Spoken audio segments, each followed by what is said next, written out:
Hey, everybody. Hey. Happy Tuesday. Happy Tuesday. I know this live is long overdue, and I apologize for the wait. And yeah, so let's go ahead and get into it. Pretty much with the Shinquello petition, I'd like to go ahead and start off with that as always. The petition is currently at 38,826 signatures. That's 38,826 signatures. So that's where we're currently at with the petition. So I want everyone to make sure that you're signing and sharing the petition. And the petition link is at change.org/Shinquello, change.org/Shinquello. So I hope everyone has signed it. So if you're out there and you have not actually signed the petition yet, make sure you actually signed it, okay? So I actually see someone has signed it as of recent, like as of 52 minutes ago. I see the last signature. Well, the last person that actually signed it without being anon, right? So you can actually sign it anonymous, or you can sign it as yourself. Either way. So again, that's change.org/Shinquello. So let me say hey to a few people in the chat, and then we'll go ahead and get started.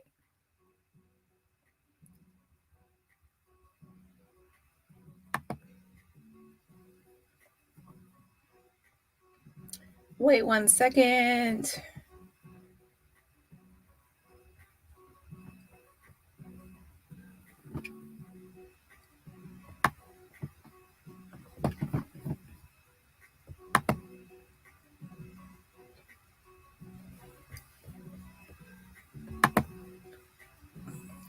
So who in this chat, like, press 1 if you've already signed the petition. I'm going to check on things. Press 1 if you've already signed the petition. So let me see who's here. And press 2 if you have not signed it, but you want to sign it, but you need the link posted in the chat. Okay. I want to make sure, because I definitely need to make sure this is out there.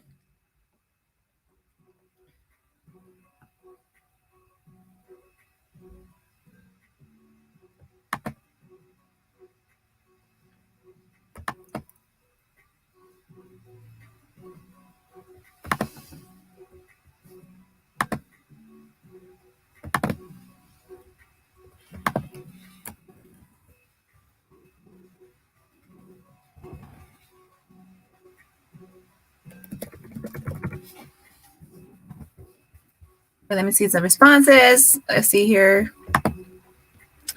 Okay, so it looks like we have a lot of people saying 1. Yes, 20. Yes, I love to see it. I love to see it. Thank y'all all for signing it. So everyone here has pretty much signed it. All right. Love it. Love it.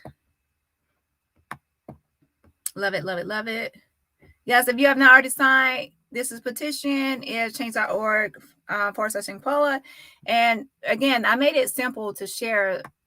change.org/Shinquello, and it will take you there. Yeah, so everyone has signed it. I'm happy to see it. Okay, so let's go ahead and get started. There's quite a few things to go over, and I will actually. Okay, thank you for doing that. Taking action, Tracy. Thank you so much. Yeah, I had to definitely try to get things ready for this live. Yeah, so I definitely had to take a little break in between each live. I tried not to try to go back to back, because you never know, one live might run over. And it actually did. A lot of times I actually like to try to go over comments, so that can lead to things running over as well. Hey, Lenise.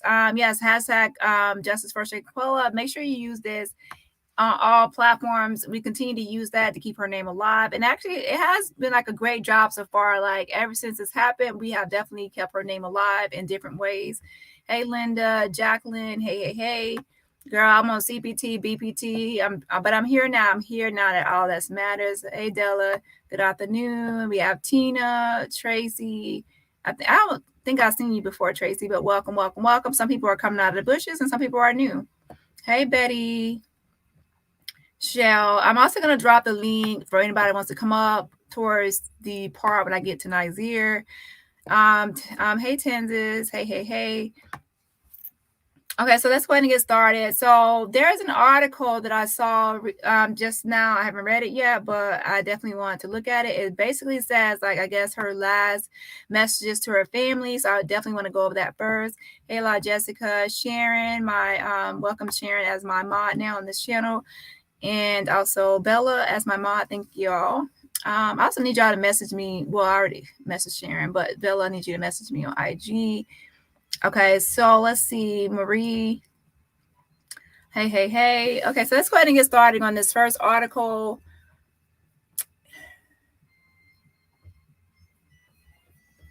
Okay, it pretty much states,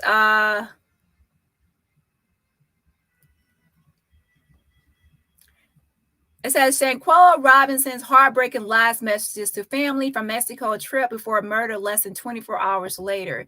It's extremely sad. So let's go over that first. So these are last messages to the family before she was brutally murdered by Dejanay, okay? It says vacationing U.S. tourist Shanquella Robinson sent heartbreaking last messages to her family from Mexico less than 24 hours before her alleged murder, her family lawyers have said. Shanquella, the owner of a hair braiding business and online fashion boutique, traveled to Mexico on October 28th, but died the next day in a luxury villa in Cabo, San Lucas.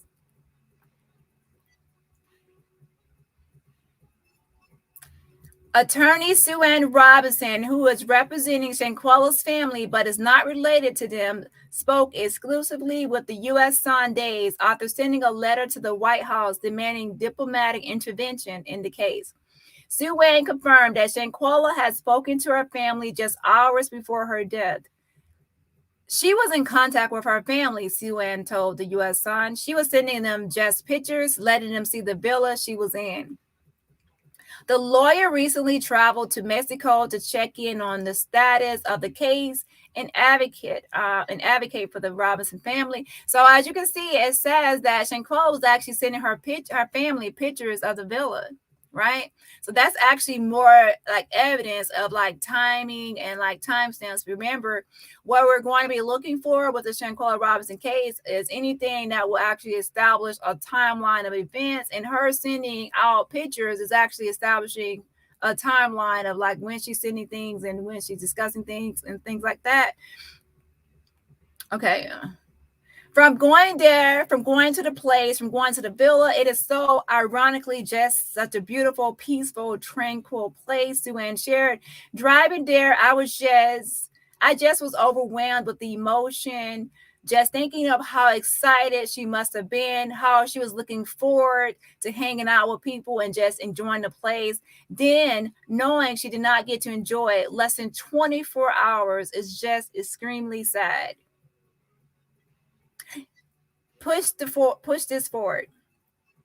Sue Ann traveled to Cabo earlier this year seeking answers to the case. The trip was called a fact-finding mission. In the letter obtained by the U.S. Sun sent to the White House, it was a surreal experience in the sense that I've been an attorney for almost 17 years. I'm a former prosecutor, criminal defense attorney, Sue Ann told the U.S. Sun.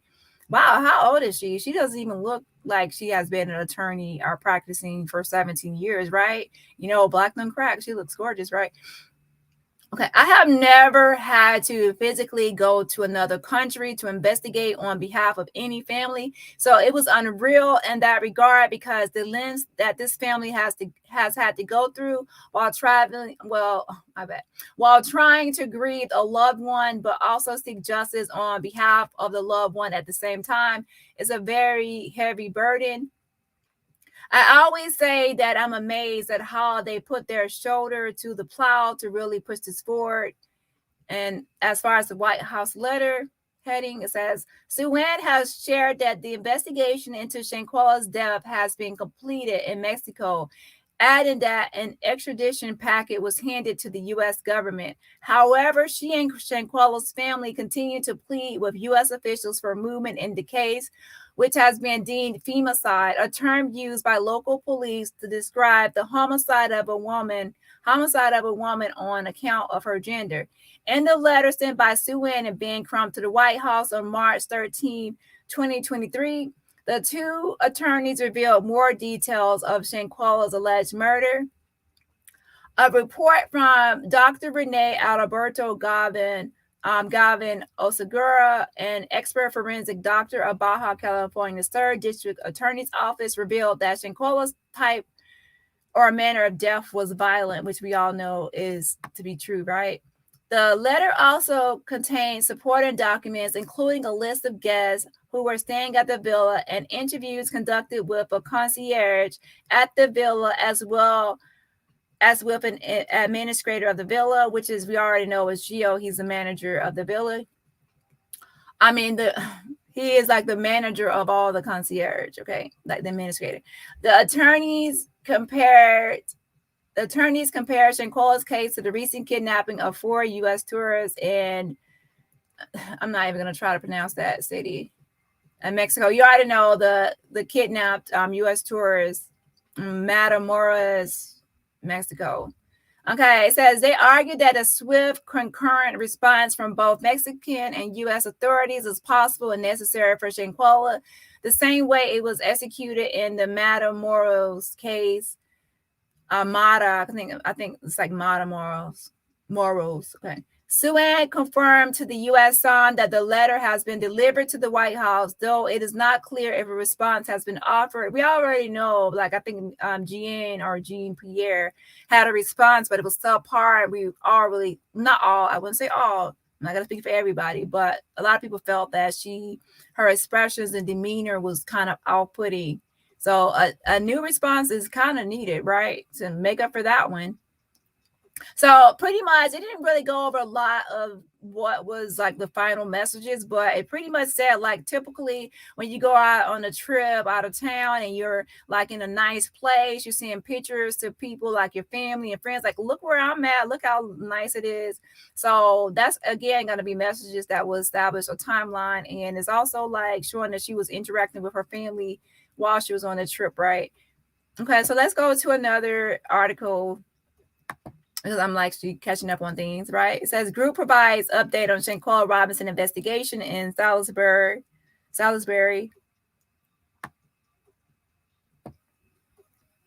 let's go ahead and watch this brief video. Hold on.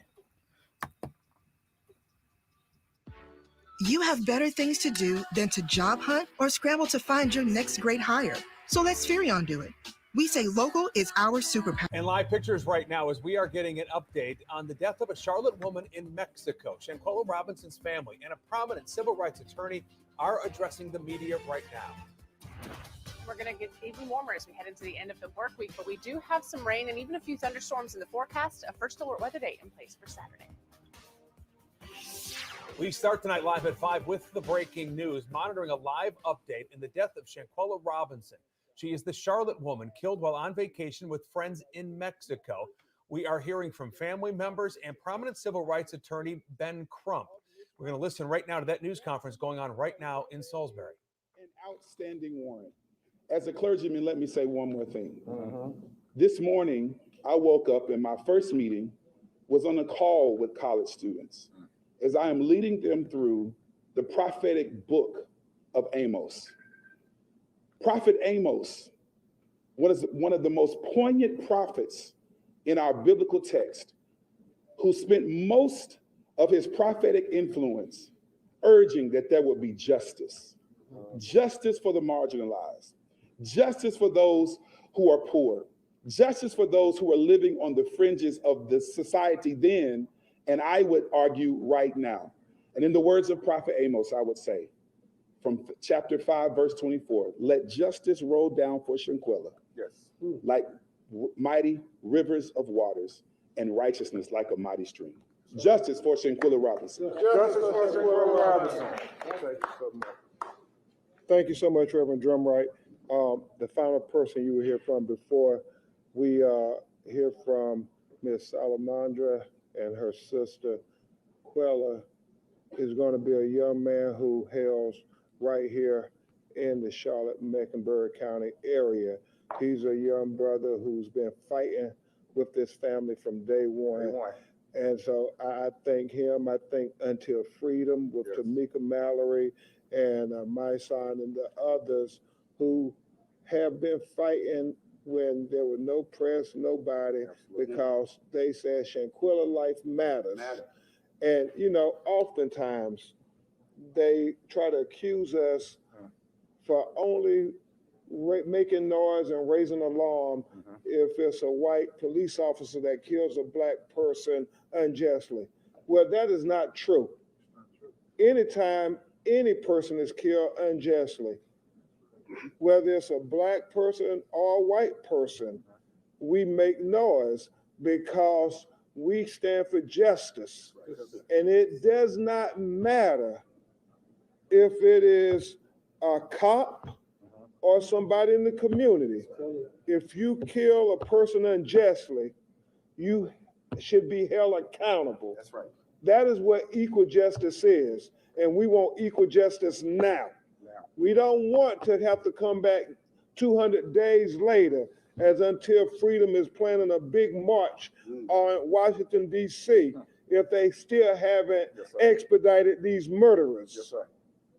And so it is about never ever forgetting that Shanquella Robinson could have been your daughter, could have been your sister, could have been your best friend. That's what this is about. So without further ado, Mr. Mario Black, a great leader, a great civil rights leader for not just this. WBTV's Brandon Hamilton is there right now. He has been following every update in the Shanquella Robinson story from the beginning. So we will, of course, bring you updates as we learn them, both on air and online on WBTV.com.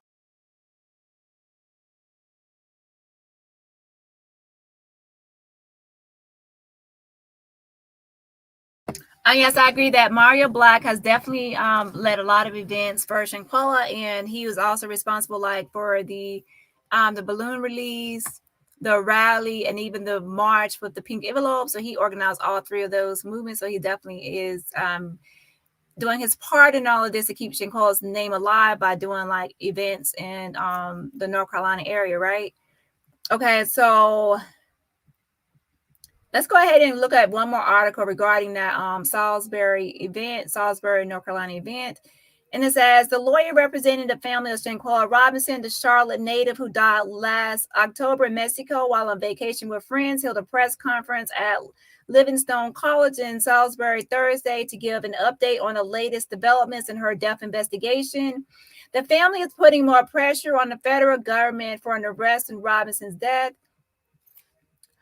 It's time for Washington, D.C. to act so that these parents can begin the opportunity to breathe so that they can actually sleep at night knowing that they fought for justice for their loved one. Yeah, and that's right, because like as soon as she passed away, they did not really get the proper opportunity to actually mourn or grieve, because you have to instantly go into like fighting for justice instead of mourning and grieving properly, right? A lot of times you might feel like you have to be strong and you have to just fight, and then you don't really have time to be sad or to mourn, because you need to use all your energy and time and be strong and fierce, especially as women, when we are taught a lot of times to be, especially African American women, we are taught to be strong and to hold things together, hold on to fort and everything else, push through and give the appearance of being strong and fight, right? That's why a lot of times we were depicted on a lot of things when it comes to fighting for justice, even for the African American community, right? So I definitely can see how the family instantly went into fight mode and fighting for justice and not actually being able to properly mourn. So hopefully once justice is served, and at least even if one person gets locked up behind bars, that will be some justice, right? I mean, little things have been happening, like people getting fired and everything, but the ultimate justice is someone behind bars and not out here free. I mean, Shanquella lost her life, and someone needs to lose their freedom, and that's on period. Okay, so it says Sellers, attorney Ben Crump, and local community leaders joined the Robinson family on stage to continue the push for diplomatic intervention in the case. Crump, who was also co-counsel, told WBTV he is expecting to meet with the Foreign Relations Committee. He also revealed Thursday they are expecting to meet with the White House. We expect that we are going to have, whether virtually or in person, a meeting with the White House after the 1st of April, at least hear something from them in regards to our request, Crump said. And remember, even on that website that I sent y'all to last week, they actually have an option where you can request to meet with the White House, right? It doesn't mean that all requests will be granted, but you can request it on that website. So I hope everyone already sent out a letter or sent something for that as well. So we will see if he actually has a meeting this coming April, right? So it says, as the Robinson family has continued their fight for justice, they also questioned the U.S. and FBI investigation has taken so long. The Mexican government continues to say they've identified a direct aggressor in Robinson's killing and hoping to extradite that person back to Mexico. And yeah, we already know is Dejanae as that person that's the direct aggressor. Okay, Brandon Hamilton, who has also stayed on top of this as a reporter, has done a great job. So a lot of people have done their part in this community, right? It says a press conference has started at Livingston 1879 campus as attorney Crump is giving another update on the Shanquella Robinson case. Yeah, he's using that hashtag. And remember, it's important to use the hashtag. That way, when people click on the hashtag, they can immediately find all the information they need to know and keep updated and follow each other on the whole Shanquella Robinson case. And that's hashtag Shanquella Robinson or even hashtag Justice for Shanquella. Those two are the main ones that are used. Okay, so let's see. On the United States side, the FBI's independent investigation is ongoing. So on the United States side, the FBI's independent investigation is ongoing. There's no way that it should be 5 months with video in place and all kinds of other information about the individuals that was on the trip with my sister. At this point, everybody in that room should be held accountable, said Shanquella's sister. I remember she said everybody in that room should be held accountable, okay? Said Shanquella's sister. And we already know, like, filming it and covering up and you're actually being there and you know what's happening, right? Okay, so we all know that Nazir came the next day, so he actually was not in that room. So, but who knows what else happened once he got there. After he got there, they could still try to feel like he's negligent, like not criminally negligent, but probably civilly, right? Shanquella's mother, Salamandra Robinson, echoed the sentiments of her daughter. Then they had a video that went viral. The whole world seen the video, and there's been no arrest since October 29th. What kind of system is this for? I just don't understand it, Salamandra Robinson said. Just a few weeks ago, Crump and the Robinson family were in Washington, D.C., hoping her story would catch the attention of President Biden and other national leaders. They are continuing to ask for the federal government to either allow extradition or take over jurisdiction of the case. And that's what I said previously, that this could go either way. It can go where they extradite Designate Jackson, or they do like invoke extraterritorial jurisdiction, or in this case, they're calling it concurrent jurisdiction, and take over the case. Pretty much the Department of Justice and the FBI have the most control over what happens, and we've already seen it in the like a case of what case was it? Now, Bruce Redman case, he was eventually extradited almost like a year and a half later, but arrested under provisional arrest after 7 months. However, when it came to Matthew Coleman, they immediately Department of Justice, Mexico and Department of Justice collaborated along with the FBI and the Border Patrol to get him arrested and everything else, like apprehended. But they immediately took over that case, the Department of Justice, and they stated to Mexico, we appreciate you for your collaboration and your help and assistance in this matter, but we have determined that California court is the best venue for this case. So they actually took over that and invoked this extraterritorial jurisdiction. So it's possible that the DOJ could do it the same thing in this case. And let me tell you, I actually spoke with Shelly Lynch from the LPI, so I'm definitely going to show you. Well, she emailed me again, and also I spoke with the person I told y'all to email before from the Department of Justice. So let me go ahead and post that in a second. Okay, so let's see here. In the months following her death, the FBI has opened an investigation into a mysterious passing, and Mexican authorities have issued an arrest warrant, although it remains unserved. You have all the evidence in the world. What is taking you so long? Crump said. And remember, the arrest warrant is actually a foreign arrest warrant. So the United States can't arrest someone on a foreign arrest warrant. I mean, if Dejanay steps her like manly feet onto Mexican soil, then they can immediately arrest her, right? But since she needs an extradition warrant approved through like the DOJ in order, and like the Office of International Affairs, OIA, to actually be arrested over here in the United States. And it has to go through the courthouse, and you have to actually, through the courts in the U.S. So as of now, it's just a foreign arrest warrant, which they can't arrest her on. And remember, in the case of Bruce Redman, he was walking free, going to theme parks with his kids, staying with his mistress and his two parents and his two children, just enjoying life, child. And nothing happened to him for 7 months until provisional arrest was granted through the courts in the U.S. and California, and he was arrested, right? So let's go ahead and get into the email responses I received from the FBI and Department of Justice. And remember, I told you, I think it's Leah Bontanavi.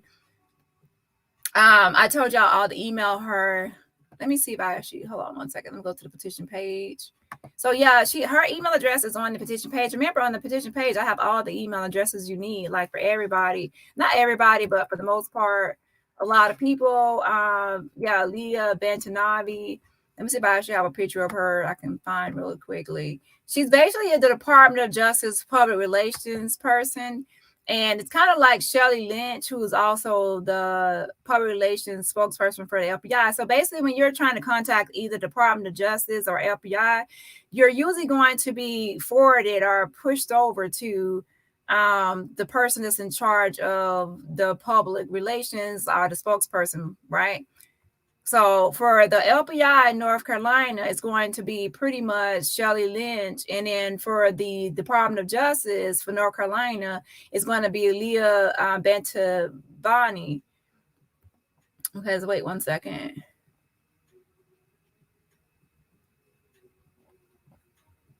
I think this is a website that might have some information.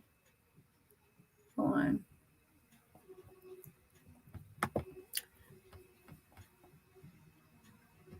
Okay, U.S. Attorney's Office and FBI to announce initiative targeting elder financial fraud. So this has nothing to do with this, but pretty much, I think I saw her email on here. Hold on.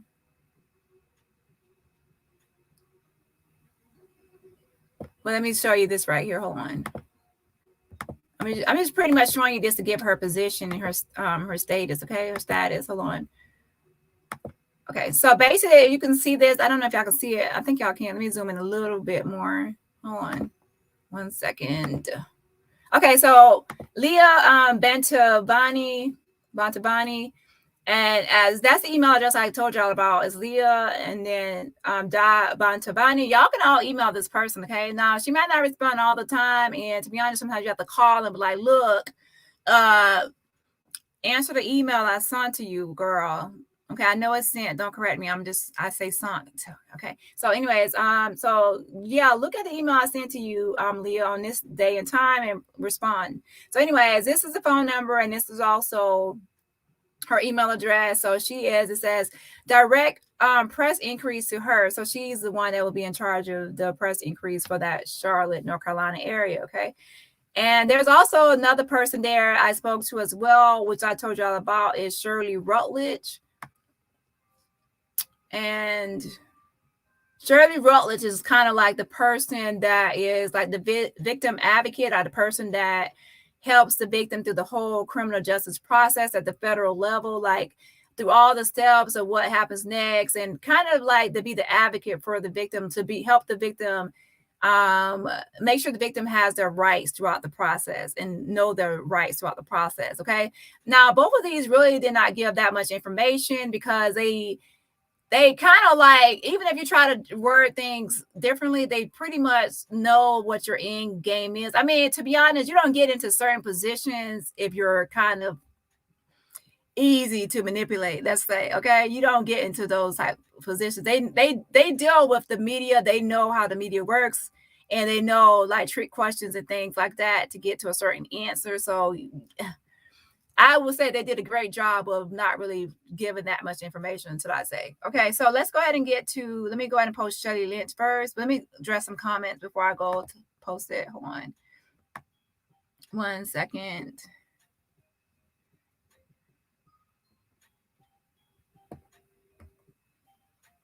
Yes, hashtag justice for Shanquella, and yes, Auntie Yes. Thank you for the super sticker. I appreciate it, Miss M. Thank you for supporting my channel.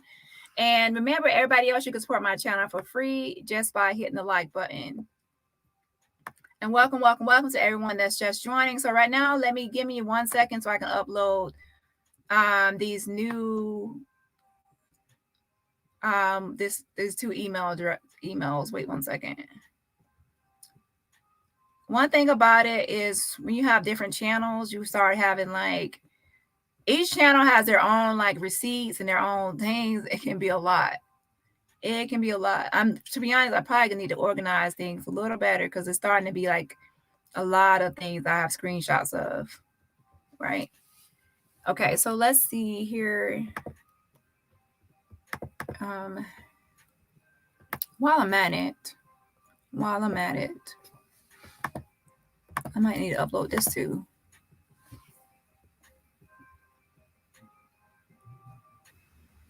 Okay, so from Shelly Lynch, this is the email response.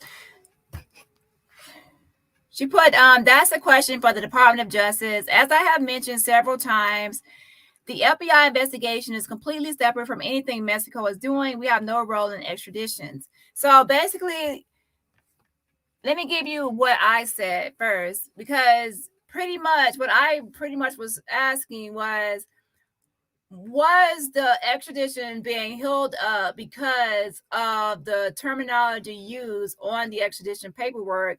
And the terminology I'm referring to is when people keep stating that it's being held up because femicide was used on the extradition paperwork instead of homicide or murder, which is an extraditable offense under the treaty. And people are saying that they have to be specific and say homicide or murder in order for the extradition process to move forward, right? So I wrote this email to try to get like clarification, or just to show everyone that that's not really true and that the investigation is ongoing and that's not interrupting it. I was trying to get that answer directly, but when you ask that kind of question, they feel as if you are trying to get information on the extradition process or paperwork, or what might be holding it up and what might not be holding it up. So they kind of don't really want to give you any information because they think that you would try to twist it into something else. I don't know, but pretty much they don't even want to. I was like, well, it's a general question, really. I'm like, the general question is this: is femicide extraditable as just that term, even though like femicide is the murder of a woman because of their gender, and murder is an extraditable offense? So is that still something that will be held up because it's not using the correct label, right? And then they pretty much will not even answer it. So basically, let me go back 1 second. Wait, so that was the question. They really didn't answer, but so Shelly Lynch is saying that that's the question for the Department of Justice. So that's why I reached out to Leah Bontanavi, who I just showed you is the Department of Justice, okay, for that case, Shanquella Robinson case. But pay attention to this before I go back to Leah's response. Shelly is saying right here that the FBI investigation is completely separate from anything Mexico is doing.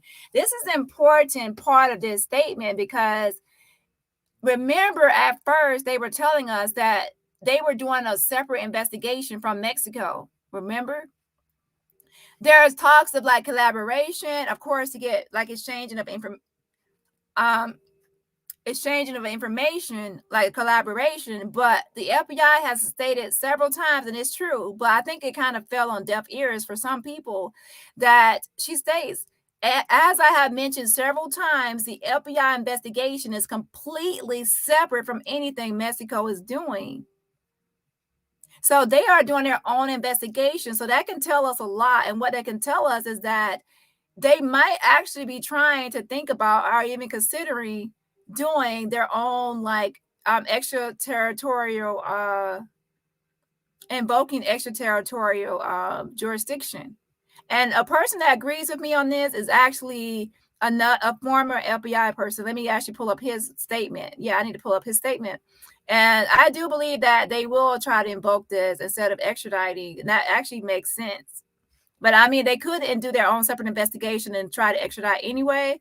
But as this is from Shirley Lynch, and I can actually show you who Shirley Lynch is, okay? Some people might not know. This is actually official statement from Shirley Lynch, who's an FBI spokesperson for Charlotte. Let me show you. And remember, I've already had communications with her. This is not my first time. This is probably my fourth or fifth, probably fifth time, right? So let's see. Let me just Google Shirley Lynch, FBI, North Carolina. So let's see.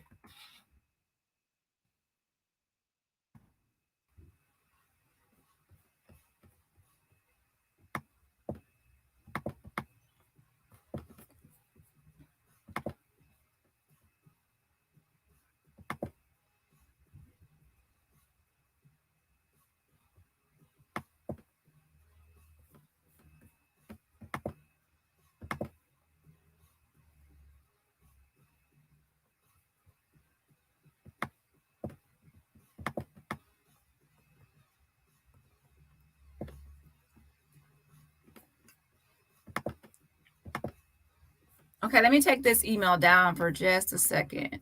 I'll come back to it.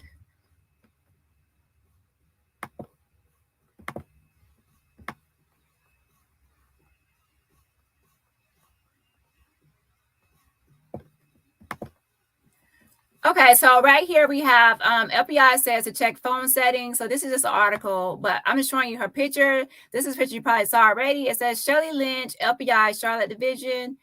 And I'm pretty much a fan of spies, especially if they are women. In my eyes, public affairs specialist Shirley Lynch with the FBI Charlotte Division is not only smart, but sassy.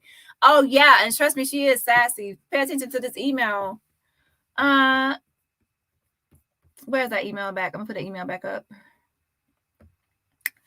Child, look at the sass right here. She says, that's a question for the Department of Justice. So I did reach out to the Department of Justice, right? But again, they just Shirley Rutledge just pretty much knew what I was doing, so she really didn't get to my question. It was just in circles. It was like, I promise, it was like an 8-minute conversation going in circles. Like she would not answer the question. So anyways, it says right here, as I have mentioned several times, pay attention to that. She said, as I have mentioned several times. That's a smart mouth comment, right? That's like, oh, I already said this several times, right? So yeah, the little sass there, right? And it says the FBI investigation is completely separate from anything Mexico is doing. And then she wrote, we have no role in extraditions. And to be honest, like the U.S. Marshals and FBI would like do the arrest. But as far as the extradition, like process, like paperwork and things like that, that's through the Department of Justice, right? But when you're trying to get answers, you're trying to get answers from anybody, should I say, that's close to even who you're working with, right? Are trying to get answers from. So that's the problem. That's the Department of Office of International Affairs, which is like a classification under the FBI. I mean, not FBI, correction, Department of Justice, okay? So let's go to Leah's response to this, and hers is just referring back. So basically, Shirley, I spoke on the phone with Shirley, going back and forth, trying to get a response on the whole femicide debate. Got nowhere. So, but she did pretty much reach out to Leah and tell Leah to kind of check her emails to respond to my email. So then in a matter of minutes, Leah responded to my email. And this is her response. Where is it? So let's go to that one. So Leah Bontabani from the Department of Justice. Wait. She pretty much gave me the same response that was put out by the FBI before. She put, this is, again, as you can see right there. Now, actually pay attention. It says Leah Bontabani, and then it says two, and then she put, look at the name, Shirley, and then me. So she also, remember, this is a conversation between us three, right? It says Leah, Shirley, and me. Okay, and it says, Ms., and then she had my name there, the name I used, should I say. I am pointing you to the statement issued by the FBI. The FBI investigation into the death of Shanquella Robinson is ongoing. Now, this is an old statement we already heard, but this is her response. I am pointing you to the statement issued by the FBI. The FBI investigation into the death of Shanquella Robinson is ongoing. We know this is a difficult time for her family and the community. The FBI is working with the Department of Justice to conduct a thorough and exhaustive investigation. Thank you, Leah. So that's her response. So again, to me, I still believe that nothing is holding it up with the word femicide. And the reason I say that is because it has progressed to the level of an ongoing investigation. And usually someone would not say an ongoing investigation if something has been healed up or blocked or stalled at the level of OIA extradition paperwork. I mean, how can they go out here investigating something if it has not even been like pushed towards that point of being able to investigate? So I'm not of that belief that that's what the holdup is about. Okay. Because I would actually say to go through the whole extradition process and then go to the level of how the Office of International Affairs handles things, and then how it moves forward to finally the person gets assigned to the Department of Justice. They get like a U.S. attorney assigned, and they also get a victim's advocate assigned, which is Shirley. So then it moves forward. So that's why I believe that has moved forward. Now, people probably say, let me show you who Shirley Rutledge is so people can understand. I think, even though I already mentioned it in a different video, to me, a lot of times I sometimes have to give a refresher because some people are like, who is who? Because there's a lot of names and a lot of moving parts. So let me show you who Shirley Rutledge is. Hold on 1 second.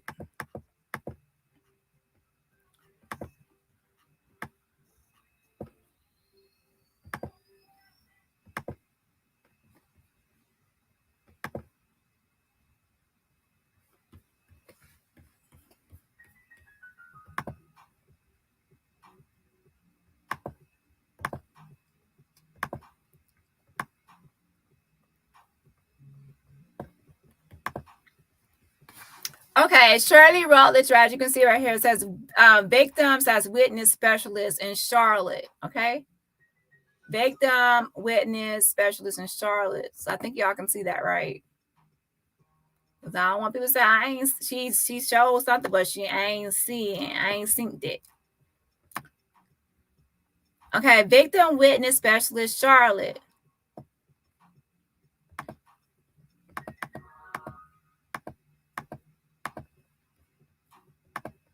So we have Leah, who is a public relations specialist, and then Shirley is the victim witness specialist, and they're both out of the Department of Justice, North Carolina, for the Charlotte location. And they're both over the Shanquella case. That's why they're able to know what I'm talking about. Pretty much, this person, they help the person, like the victim. It says information and assistance for I can't even talk right now. Information and assistance for federal crime victims and witnesses. Office of the United States Attorney, Western District of North Carolina, Victim Witness Program. And as you can see right here, it shows like the criminal justice process. They help you through it. It says, as the case moves through the federal court system, there are several events that typically occur. And they go through all the steps and processes.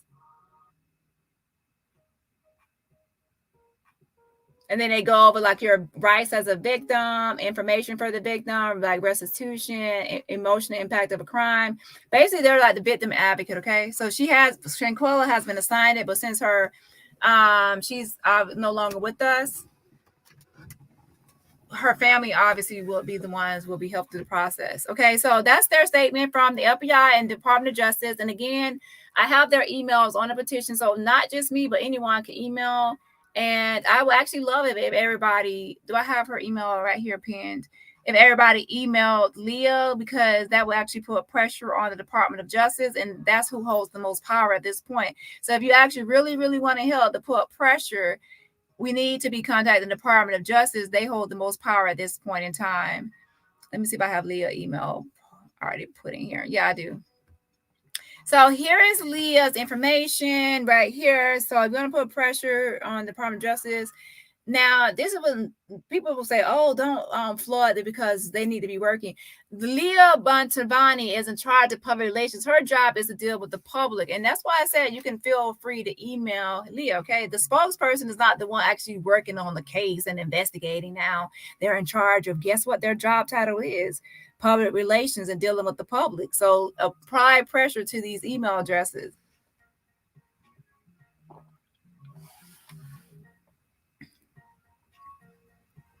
Another person in the email is Shirley Rutledge. Shirley Rutledge is the one that's in charge of making sure Shanquella gets her rights as a victim, right? So you could definitely email her. I mean, come on. The victim coordinator over Shanquella's case, Shirley Rutledge, that's her email address and phone number. That phone number can actually be used to reach Leah and Shirley, okay?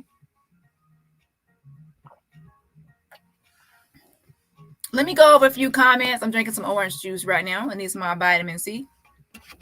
So let me go ahead and read some comments, and before I move on to the next thing. Oh, wait. I need to actually look over. I need to show you who I kind of agree with on this. Hold on. Let me see if I can find it. What was his name? I think his name was...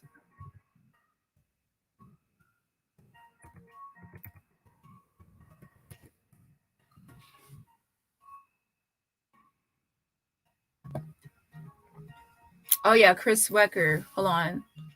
So let me go. Chris Swecker has an extensive resume when it comes to working with the FBI. Let me see if I can actually pull up his resume again. I actually made a video on him before, so I just want to show you who I'm talking about.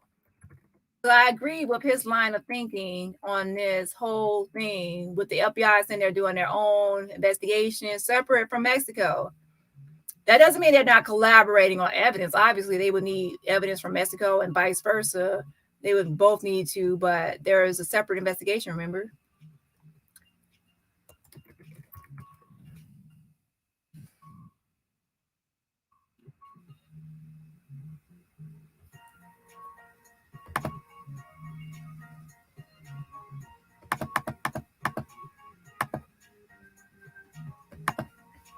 Okay, Chris Swecker has over 39 years of experience in criminal prosecutions, law enforcement, national security, legal, and corporate security risk management positions.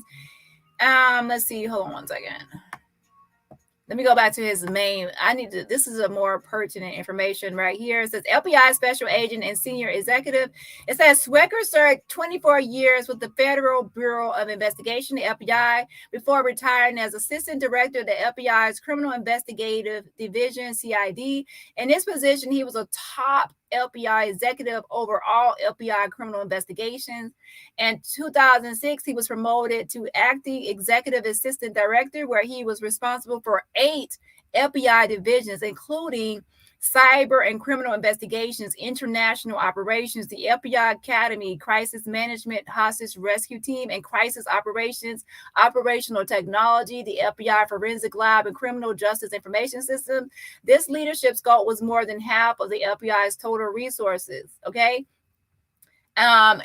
In 2003, Swecker served as the FBI's on-scene commander in Iraq, so he has international experience. As head of the FBI CID, Swecker led all FBI criminal investigations, and it says all, including public corruption, corporate fraud, electronic crimes, money laundering, organized crime, drug trafficking, and financial crime matters. He led national task forces on corporate fraud, cyber crimes, violent gangs, mortgage fraud, crimes against children, public corruption. Okay, so basically this guy has an extensive history. And look at this part. Pay attention to this North Carolina part, right? It says from 1999 to 2005, Swecker served as special agent in charge of North Carolina operations, where he presided over two of the most significant terrorism cases in the country, one involving the capture of the Atlanta Olympic bomber and another that dismantled Hezbollah terrorist financing cell utilizing the RICO statute for the first time in terrorism prosecution. Okay, so he has an extensive resume. He also knows a lot about, even like he worked out of North Carolina branch office, right, field office. So this is the person that I actually take his opinion in high regard, right? So I agree with him based on the separate investigation that's going on as well. So let me show you his recent statement that he did with the WCNC. And where is it? Wait.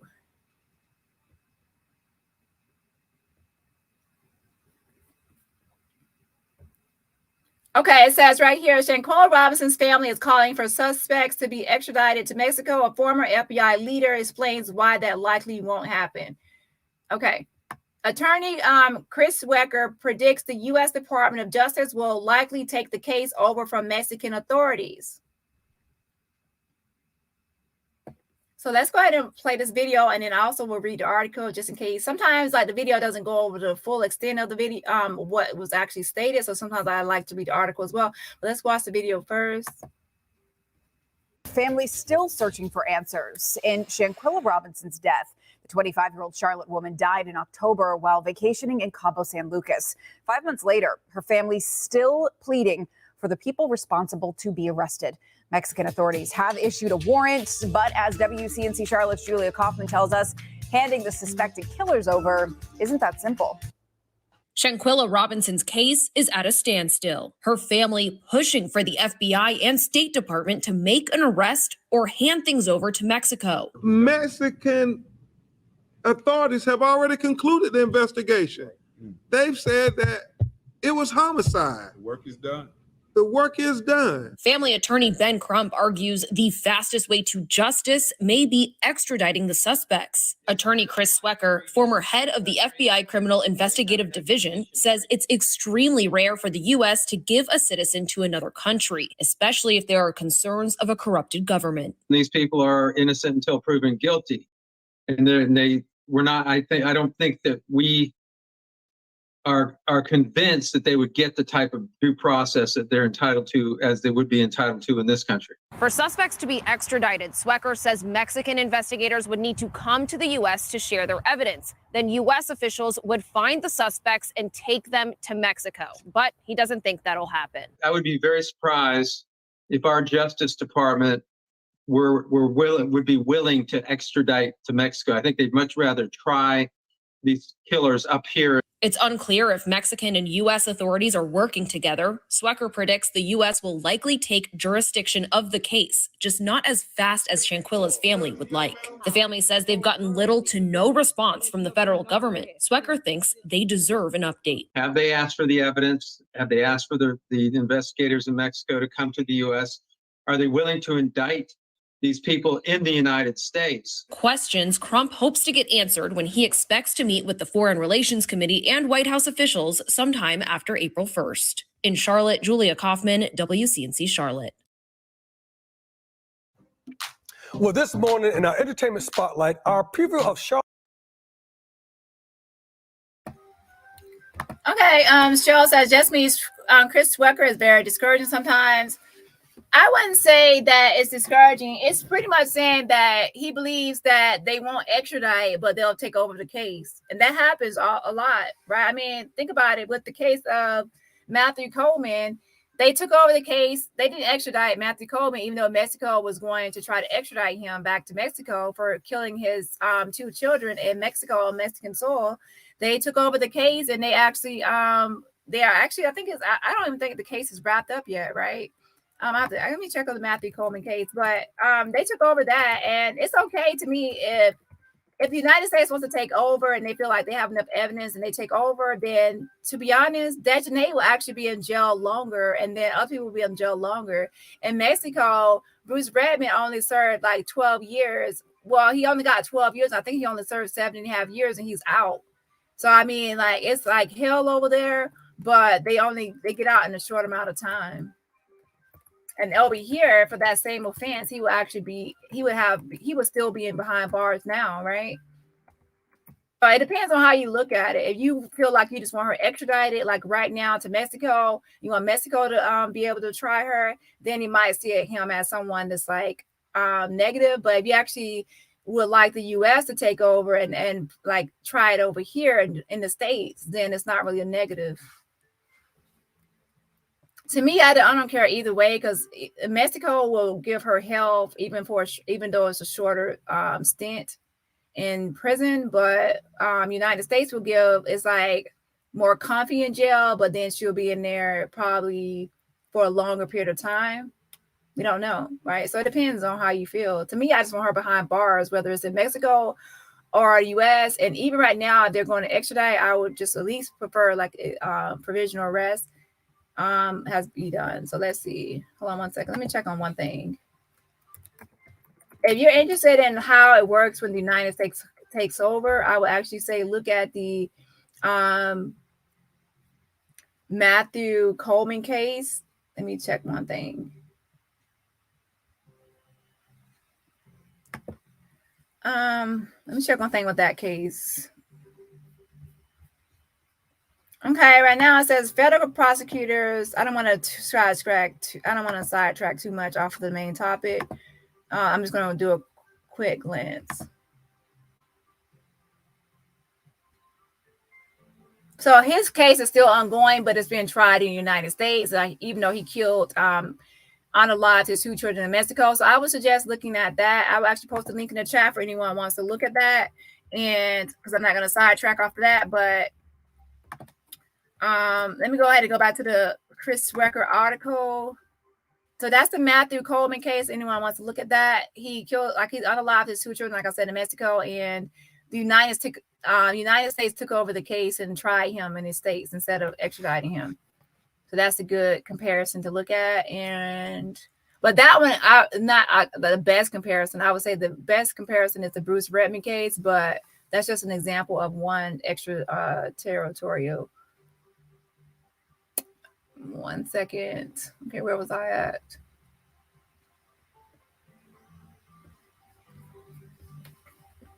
Charlotte Shout continues. And joining us today is Michaela Bent.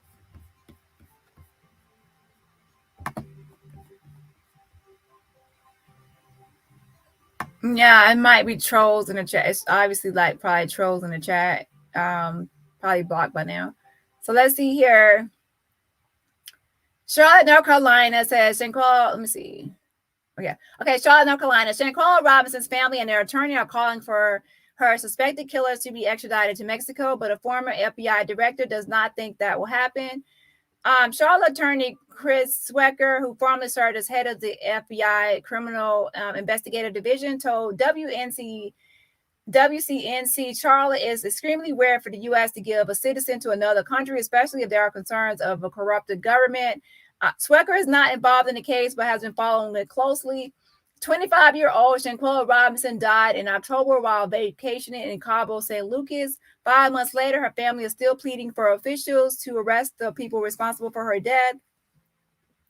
It says Mexican authorities have already concluded the investigation, family attorney Ben Crump said while updating media on the case Thursday. They said that it was homicide. The work is done. Mexican authorities have issued a warrant, but handing the suspected killer over isn't that simple.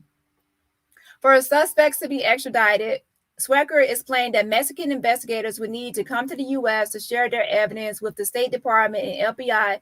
Then Swecker said U.S. officials will find the suspects, arrest them, and take them to Mexico. However, he does not think that will happen. And it says, I will be very surprised if our Justice Department will be willing to extradite to Mexico, Swecker said. I think they much rather try these killers up here. So he's calling them killers, right? It says, it's unclear if Mexican and U.S. authorities are working together. Swecker predicts the U.S. will likely take jurisdiction of the case, just not as fast as Shanquella's family would like. And we have to go by also what the FBI said in the Department of Justice, okay?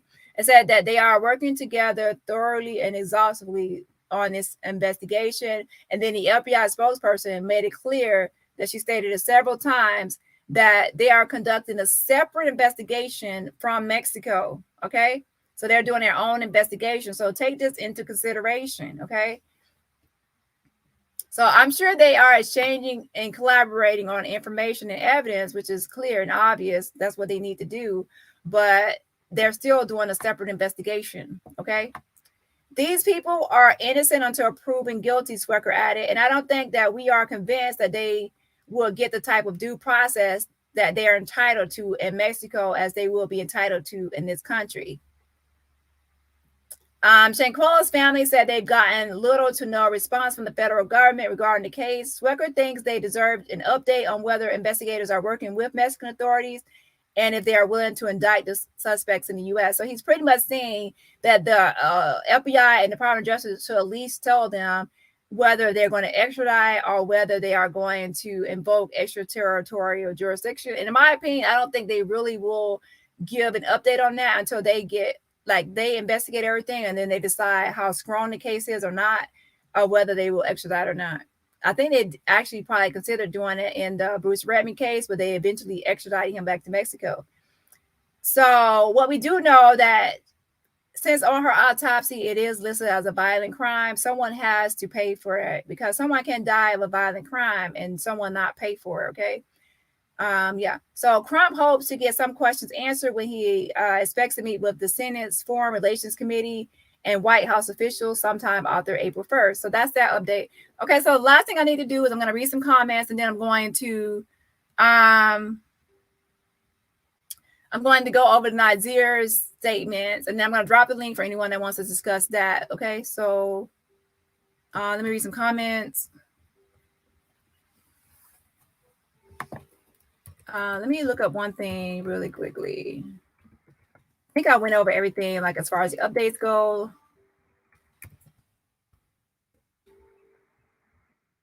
Wait 1 second.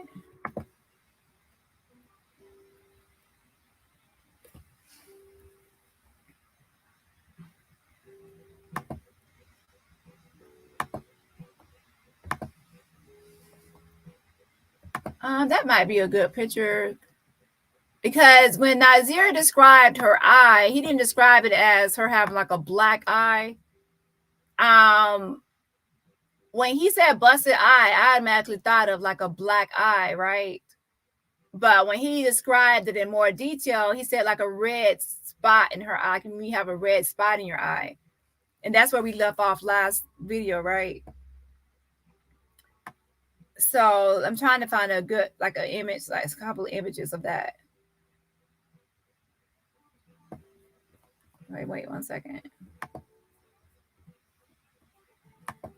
Some people describe it as look kind of like, I guess, like a pink eye, but it's like not like all over, but you know, hold on.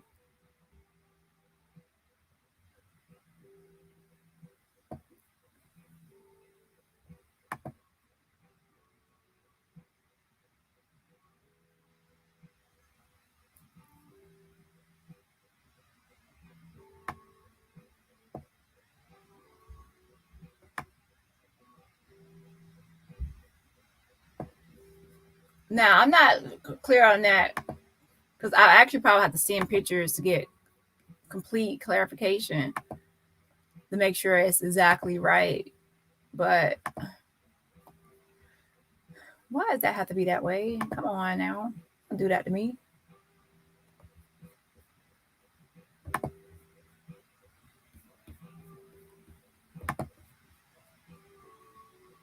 Okay, so make sure while I'm doing this, make sure y'all hit that like button. Hit that like button to get this video into the algorithm. And thank you, Moz, for helping out and posting the link. And everybody that's joining in, make sure you sign the petition. The links are being posted for change.org/Shanquella. Change.org/Shanquella is the link to that petition. Okay. So let me pull up one picture while I'm reading the comments. Where is it?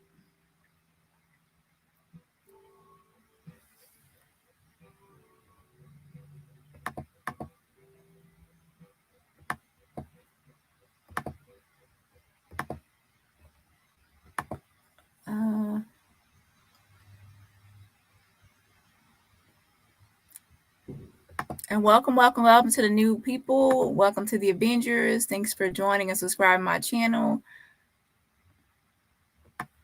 So let me go ahead and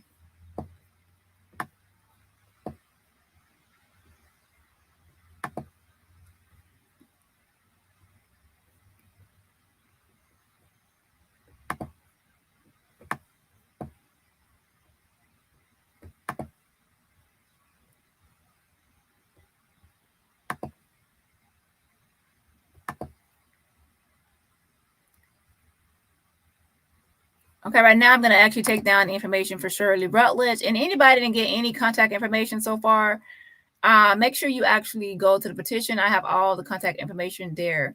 Okay, I have it all there.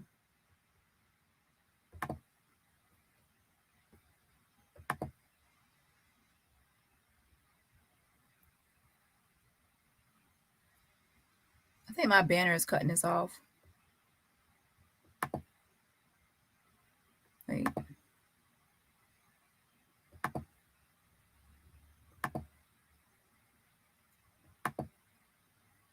Nope, it's not.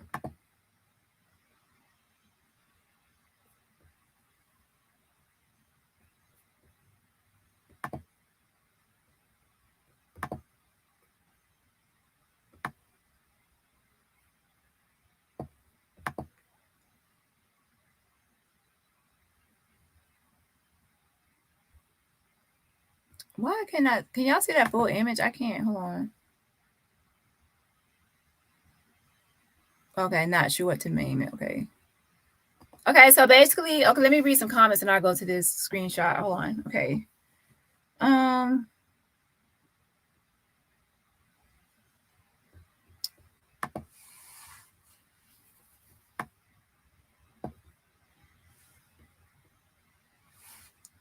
Yeah, I'm uploading some pictures now. Hold on.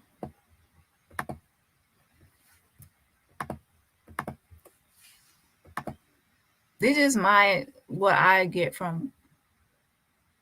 Families still searching for answers in Shanquella Robinson's death. The 25-year-old Charlotte woman died in October while vacationing in Cabo San Lucas. 5 months later.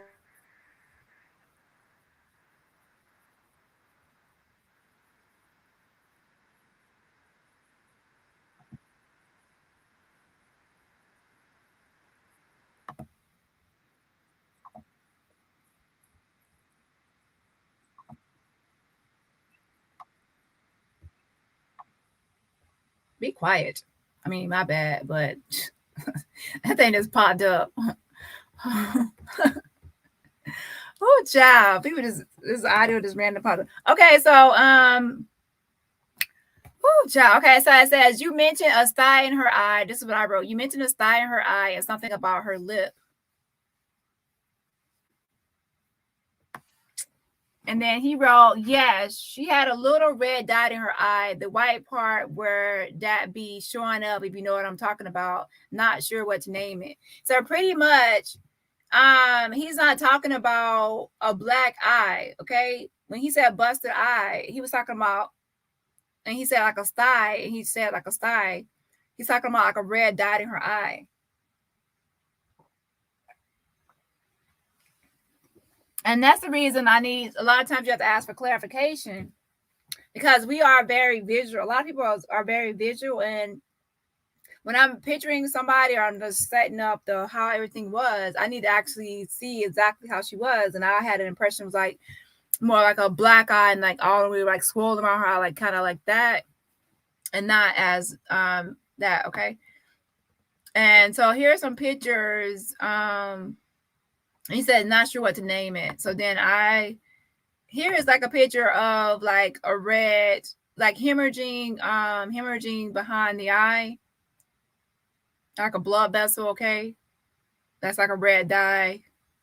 And then sometimes I guess it can look more, but he actually said like more like a dot kind of a thing. And this is more like the pink eyes looking kind of thing. If you actually see other pictures, like how you would describe it, then you can message me right now on IG at Dani Robertson YT, Dani Robertson YT. If you have a different kind of picture of what you think he might be referring to. But I might actually ask him to send me a picture of like Google pictures and see like which one, right? And again, he doesn't answer all questions. So yeah, so that's that, right? Let me go to some comments, and then I have another message I'm going to go to too, and then I'm also going to get off because I kind of got a headache right now, and I need to. Self-care is definitely important, right? Self-care is important, so I have to take care of myself, right? So okay, so let's see.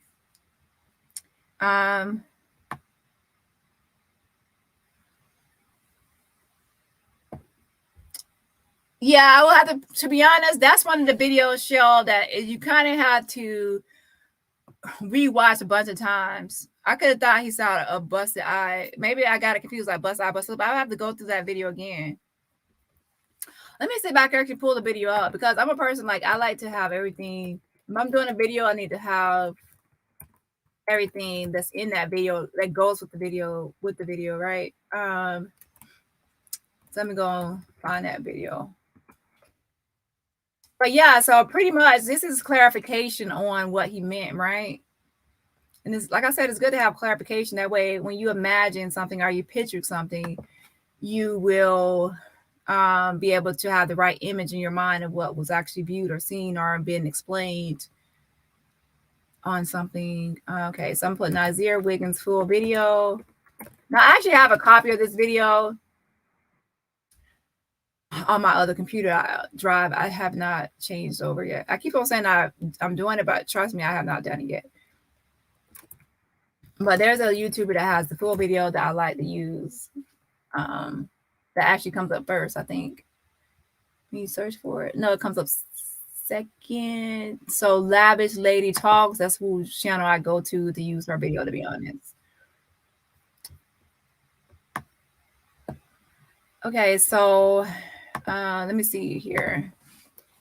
Hopefully the transcript works, because the transcript will be useful.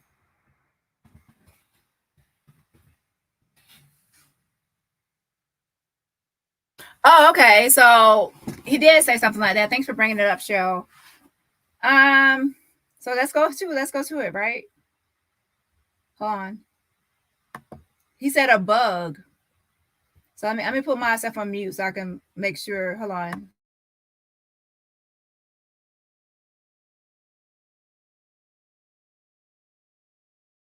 The knot on her head until the nurse pointed it out. I did see the bump on her lip. She did have a blood vessel bust in her eye, and that's it. But I didn't really go in there like, damn, y'all jumped her, y'all beat her ass, what's going on? Like, cause they know, man, and nobody even told me about nothing. I was blind to everything. So let's go back over. He says, I didn't really notice the knot on her head until the nurse pointed it out. I did see the bump on her lip. She did have a bug. That's what bust in her eye. So he said she did have a bug, and that's like a bust in her eye. And that's it. But I didn't really go in there like, damn, y'all jumped her, though. Y'all beat her ass. What's going on? Like, could they know, man? And nobody even told me about nothing. I was blind to everything. Okay. So, yeah. So, that's the clarification. So, thanks for bringing that up. So, yeah. So that's what I'm saying. I know that, Melanie. I posted pictures. So I'm that's why I asked the question about it, because I wanted clarification. So when I have my imagination, like, and I'm imagining or visualizing everything, I need to actually make sure of what actually I'm supposed to be. Because some people might have like a busted eye. You get like your imagination can run wild, right? So that's why I said for clarification.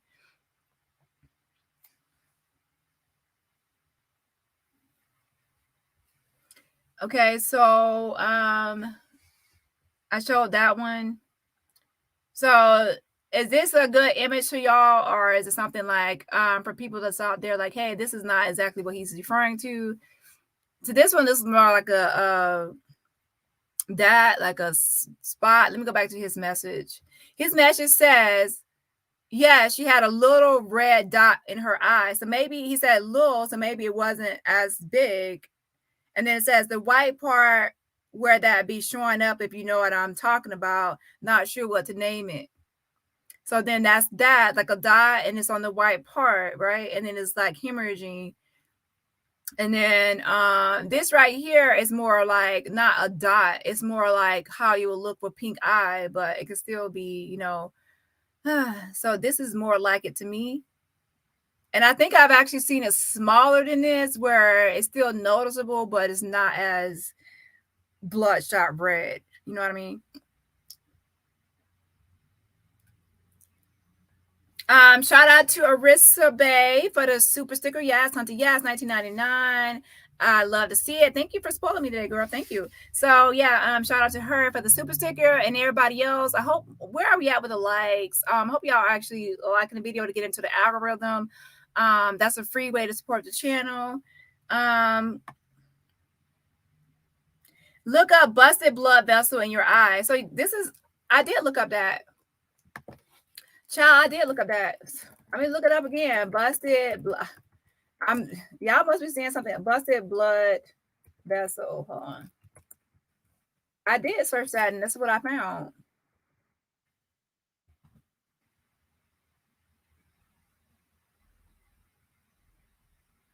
But he said a little red dot, and some of these are, woo, these like the full eye. This might be one right here, but that looks more like the pink eye.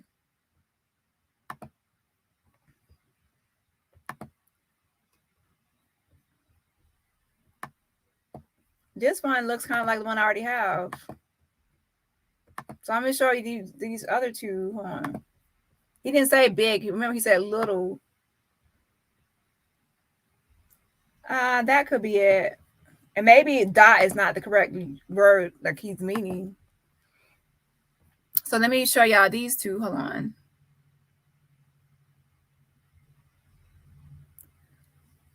Oh, wait a minute. If there's 179 likes and there's 214 watching, that's actually good stats. So thank y'all. Oh, y'all love me today. Oh, thank y'all for the love and support, yeah. That's actually good, Stephanie. 179 likes and 215 watching. So that's a great percentage. All right. So let me upload these other pictures. Hold on. Okay, so some pictures I'm not going to take down because I know some people might still want to. Okay, so I already posted the LPI response to me, the DOJ response to me, and now I'm posting the Nazir response to me. Wait 1 second. So let me show y'all. Hold on. So this is another picture. I looked at the busted blood vessel. This is one picture. That looks, to me, this still looks more like a pink eye, but it's saying the same thing. And then here's one that's kind of like what I would imagine it to be, where it's not too big. It's not like too spreading out. It's more centralized, right? Centralized.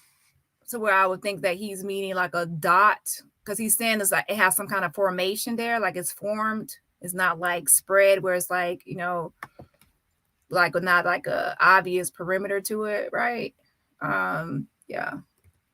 So let's go ahead and go to his next message. Let me drop the link just in case anyone wants to come up. I'm going to be on here for maybe 15 more minutes after I drop the other link. I mean, the other picture, because I do have a headache now. Wait 1 second. Yeah, but I'm also going by his message, Paula. His message says little. He said a little. He didn't say it was bigger. Okay, so there is varying extents or levels or degrees to how big this can be, because this comes up as the blood vessel, and so there's some bigger. So I don't think we have to go by what he says. Let me put his message back up, because like I said, I'm trying to match, I'm trying to visualize it based on his statement and not my own interpretation. Okay, so His message is right here. Let's read over what Nazir said. Let me take down my mod Stephanie's comment. He says right here, this is my question. I said, you mentioned a sty in her eye and something about her lip. And he put, yes, she had a little. We have the description right here, okay? Little red dot in her eye. The white part, where that be showing up, if you know what I'm talking about. I'm not sure what to name it. Okay? That's why I'm looking for a little. I'm not looking for something large.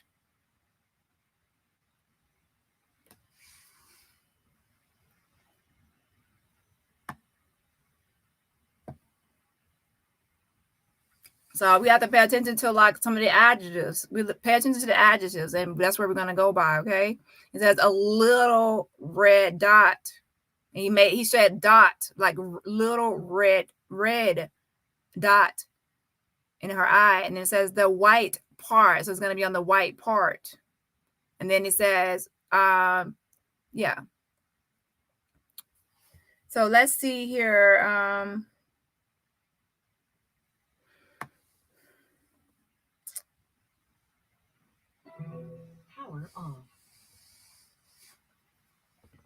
Let's see here. Let me see if any other questions before I pull up the next message.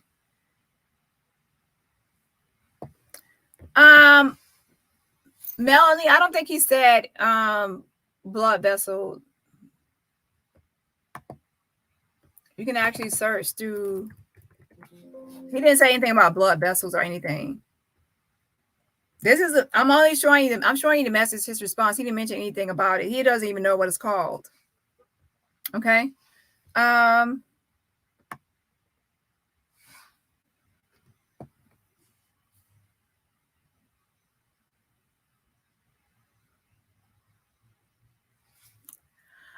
yeah, I thought about that as well, Miss Cake, that sometimes that when I said something about the timeline, I was like, well, you know what? People can actually take someone's phone and text and pretend like that person is still alive by sending messages from their phone. That happens as well. So yes, that definitely can happen. But I'm hoping that there was more to it and not just messages, and that it was actually some kind of like other maybe FaceTiming or something. I don't know. But hopefully it's something like that. Because yeah, those kind of messages can't really be trusted a lot of times, because some people do take people's devices and communicate. That happens a lot in a lot of cases. And sometimes I heard in one case where someone was texting as the person for like an extended period of time to prolong people finding out that they were actually missing, and the whole time that person was actually deceased, already unalive, and that person was using their phone to communicate and pretend like that person was still alive. Right? Let's see here. So I'm going to post one more message for today.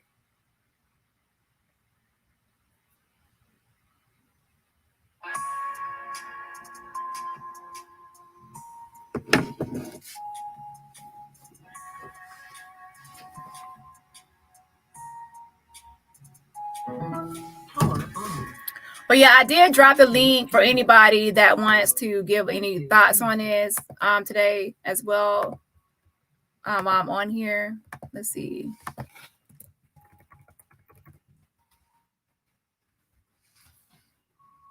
That is the link. And let's see here.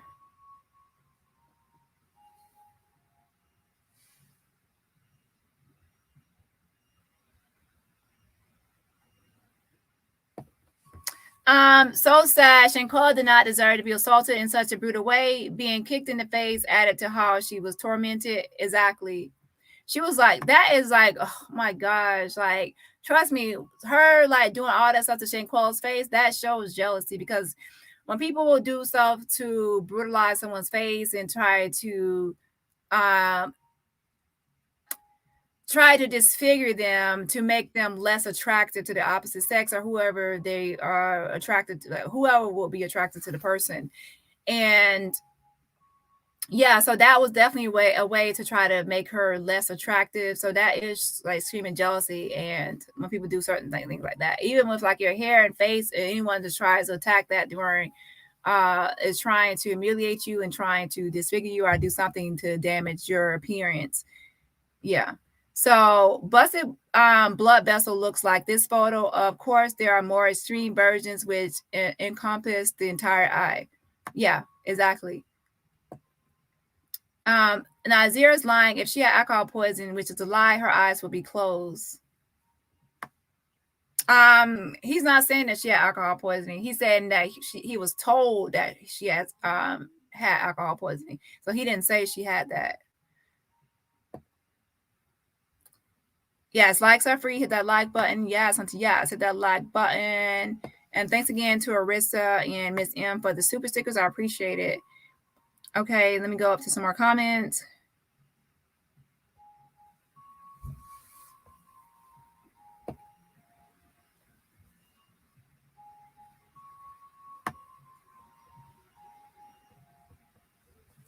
I think I said, hey, Miss Amanda, Miss K, gotta take 5. I think I said hey to you. Let's see who else is in here. Okay, Naja. Hey. I guess you came out. I guess she came out of the bushes and said, hey, I don't hear anything. Welcome. I'm glad you came out of the bushes. Or if you're new, welcome. Okay, I'm scrolling through some comments. Let me go back. Wait a second. Okay. Sounds like bulb. He said it says bug, I think, or bud, something like that. So I always thought busted vessel. That's one of the words folks his age use. I have 2 boys his age. Yeah, I was thinking that it was actually, to be honest, I heard busted and I was thinking like busted eye, and so many people have said it. So and he did actually say busted eye, but he said she did have a bug that's was a bust in her eye or something like that. So that's what I got confused at. But now I'm glad for the clarification, because now I can actually imagine her in a different light with this actual condition, instead of like I was thinking like a swollen like black eye, or like more swollen around the eye, like that kind of eye. And then like even like, of course I expected some on her actual eyeball as well, but this gives like more clarification, right? Hey, Mrs. Jones or Mr. Jones. Okay, so let me read. Okay, I'm going through the comments. Hey, Ladam, sweet tea. I haven't had sweet tea in a while. Okay, let's see.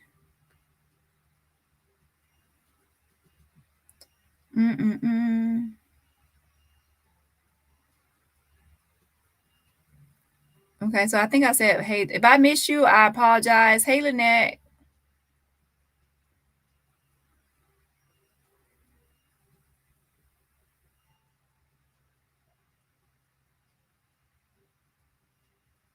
Okay, I think Swecker is not trying to get people's hopes up too high, because just like Murphy's Law, that what can go wrong will go wrong. They got to be extra thorough. Yeah, I think that he's just being more realistic. I mean, the truth is it can go either way. They can extradite or they can take over. The Department of Justice holds all the power in what happens. And based on his years of experience and expertise, he has seen a lot of times that they really don't like to extradite as much. Sometimes they like to see if they can actually take over. And that actually happened with the Matthew Coleman case, which is actually still ongoing right now. They said, thank you to Mexico for your cooperation and collaboration. But now we would pretty much take over, and this is the appropriate venue to handle this case. Hey, Aries. And the FBI has made it clear that they are doing their own separate investigation, right? The FBI knows that Cabo 6 will not be safe in Mexico. The FBI knows what happened in that villa. Yeah, even though we don't like the people, the fake friends and everything, we still have to keep in mind that they have the right to due process, and they still have rights. Like even like the worst criminal ever can still have rights to go through this. I mean, innocent until proven guilty. They have the right to go through the whole judicial process like anybody else to try to prove their innocence, even though we can like know that with the shadow of a doubt that they are guilty. They still have the right to due process. I thought he said something about them possibly not getting everyone due to the evidence being in Mexico, or am I mixing him up with someone else? I think you're getting him mixed up with somebody else. Now, there is someone I'm not going to even mention because that person to me spreads misinformation, and I'm not going to mention that person. But as far as Chris Swecker, he's a different FBI person. The other one, not so much. But Chris Swecker, he's not the one that actually put out some other stuff before. He's a different person. Okay. Thanks, Sharon. Okay, so I think that's pretty much it for comments for that. And then I'm going to go ahead and read the next message. Perhaps U.S. Department of Justice and FBI is looking into what role the doctor played in her death, if any, since the doctor is a Mexican citizen. Well, they are doing their own investigation, so no telling like what their investigation will look into. And to be honest, like I said before, like with the statement from Leah Bontanavi, and how she referred back to LPI's previous statement. Let me pull her email back up again that she sent me. Hold on. Where is it? Right here, she states that the LPI investigation, this is the same message she said. He says, I am pointing you to the statement issued by the FBI. So she's basically co-signing it, right? And she says the FBI investigation into the death of Shanquella Robinson is ongoing. We know this is a difficult time for her family and the community. The FBI is working with the Department of Justice who conduct a thorough and exhaustive investigation. And like I said a few times since this statement was put out, this was actually shading Mexico and calling Mexico incompetent, to be honest, because they pretty much were saying the FBI, Mexico did not do their job with this investigation. So now the FBI and the Department of Justice is conducting a thorough and exhaustive investigation. They're saying like, hey, if Mexico didn't do it, if they did their job and they did not drop the ball, then we wouldn't have to do a thorough and exhaustive investigation. And like the one example I gave is if I clean up your house and I do an exhaustive job and I do like a thorough job cleaning your house from top to bottom and it's squeaky clean, spotless, everything is great. When you walk in there, you're going to be like comfortable and you're going to sit down, you're going to relax because your whole house is clean. Now, if you walk in there and I did a bad job, you're going to be like, I got to clean this whole house. I got to do it thoroughly and I got to do it exhaustive. I got a lot of work to do. So then now you're going to say, I don't know what you did, but this is a bad job. Now I have to come in here and do a thorough job, thorough cleaning and exhaustive cleaning or exhaustive investigation. So they're pretty much, this is, to be honest, throwing shade at Mexico. And remember, before this statement was put out, Mexico was pretty much blaming the U.S. and calling like the U.S. like, well, they're waiting on the U.S. to do everything, and that they had done their part because this was like after Daniel De La Rosa Naya was interviewed by Gerardo Zuniga. So they're kind of like throwing shade at each other, like you're dropping the ball, you're dropping the ball, you're not doing your part, you're not doing that part. Okay, so let me go back to the comments. Wait 1 second.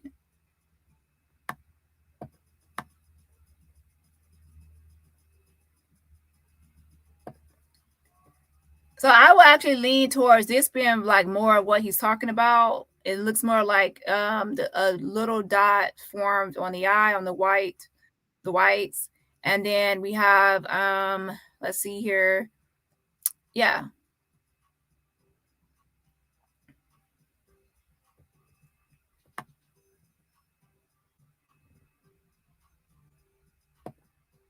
Okay, so let me read one more comment by Don, and then I need to go to the next one, okay? It says, hello, truth teller. I've been away for a few days, but I am back because I want to know if there has been updates. I signed a petition, but is there another one that I need to sign? No, that's the only petition, Don. Thank you for signing it, but that's the only one for Shanquella is to change.org/Shanquella. Now, there are other petitions that I did not start, and you're free to sign all the petitions. I mean, they all have the same end goal, so there's no harm in signing multiple Shanquella petitions, but if you've already signed the one I already posted, then that's fine. Hey, Shell, and welcome to the panel. Wait, I'm address one person. Oh yeah, Linda's So, Linda, thank you for joining the channel as well. Welcome, welcome, welcome to the home of the Avengers. Well, the second home of the Avengers. Thank you for joining. I appreciate your support. And everybody else, you can support my channel simply by just hitting that like button. Hit that like button to support my channel. I appreciate y'all. All right. Hey, Shell. Welcome, welcome, welcome. Hey, girl. Hi, Dani. Thank you for the welcome. I just wanted to say, and when I just wanted to comment on the part on your email that said that they wanted, they're doing a thorough investigation, and it kind of like gives a takeaway that Mexico didn't do, all of what they should have done. And I'm thinking in my mind, especially from reading the concierge statement, give or take, some things I feel like don't add up, but they may just not add up because everything is not out there. But it's obvious that, to me, I should say it's obvious, but to me, it's like we were all given the perception that altogether by Saturday that there were 6 of them, but there's a lot of inference now that there were more than 6. So I would imagine then that would take a further investigation than what Mexico did, because they would need to try to start identifying exactly who was in that villa, outside of the 6 people that are named. That's what my one takeaway that I had from that statement.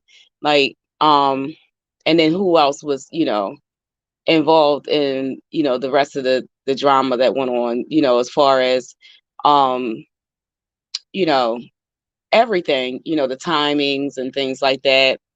So if Mexico actually, based their investigation on what they gave us, then there are so many holes and inconsistencies there that it seems like that they would have to start over from scratch, even though they were given, some information, but I think they got to revisit everything, including what they were given. That's just my takeaway.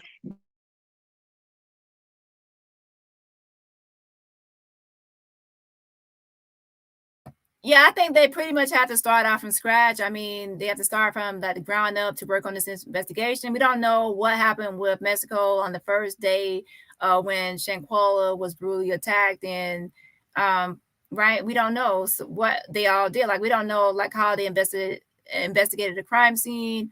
Did they do a thorough job of investigating it, or what happened? Because for any victim, justice starts on the first day when people first respond to the scene and investigate and collect evidence and everything like that. If that's not done correctly or properly, then it kind of affects or impacts the victim getting justice.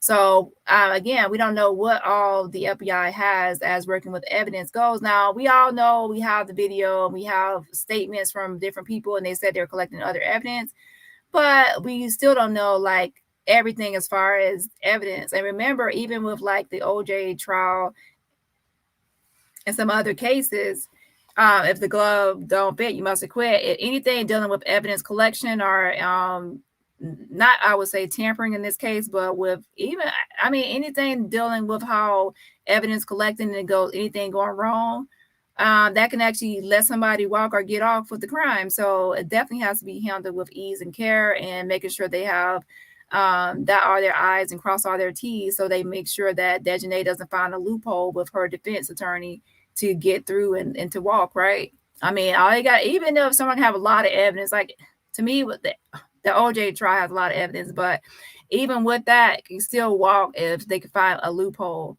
So I'm hoping that the thorough and exhaustive investigation leads to them covering all these holes up and building a strong case, better than what Mexico did when they obviously were not investigating from the very first day.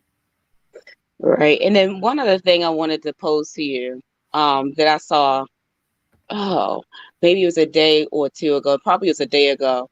There's a content creator that is strictly she doesn't deal with any no conspiracy theories, just strictly the facts. That's it.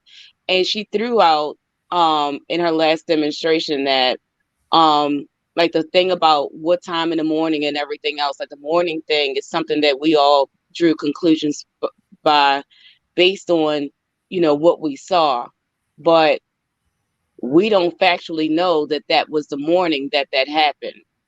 would you think that that's too far off, or that's something that you would consider as well? Or do you think that there's any, light to that? Like, do you think that possibly it could have been later? Because we're all judging that it was first thing in the morning, but there's nobody necessarily has the exact time. And she's just going off of, and again, I just say this particular one, she doesn't take comments or anything like that. She's one of the ones that just does a quick, 30-minute or so. And when she made my mind, like, I don't know, she just made me think, and I just wanted to get your opinion on that.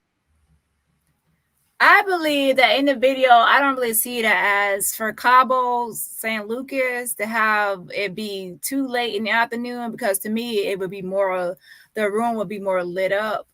The reason I say that is because I would have to look at Nazir's video again, but when he came around 2-ish, like 2:17, when he was pulling up, do I have Nazir's video? Let me see. Because to me, I think that if it was later on, it would be more sunlight or coming. They had the whole sliding glass, right? It was like open, like the whole window was open. Right. But so more light will be able to come through if it was actually like around like later in the day. Right. But remember when the one concierge, the one who didn't want to give much more of a statement, he said that they put some things up to block that light because they were having, like occupants on, other, visits, or, I don't know what word I want to say right now, but there has been complaints about too much light coming there. So they had to put something to block the light or something. So again, with that being said, he said they put up something to block the sun. So again, like to speculate that it was first thing in the morning, like 8 o'clock, like it could have been, or 7:45 or whatever the case, between 7:45 and 8. Is it possible that it could have been a little later than that because they had things up to block the light? I would say no, because the reason I go by the autopsy, the full autopsy, the official one, is that it states that she sustained injuries to her body. They give the parts of her body that sustained injuries. So she had to be attacked way before.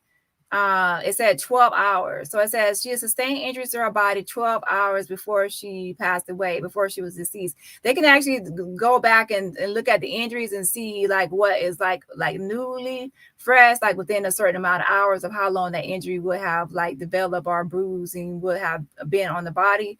And they said that some of those bruises she sustained, impacts to her body, I have to actually go back to it, were sustained to her body 12 hours before.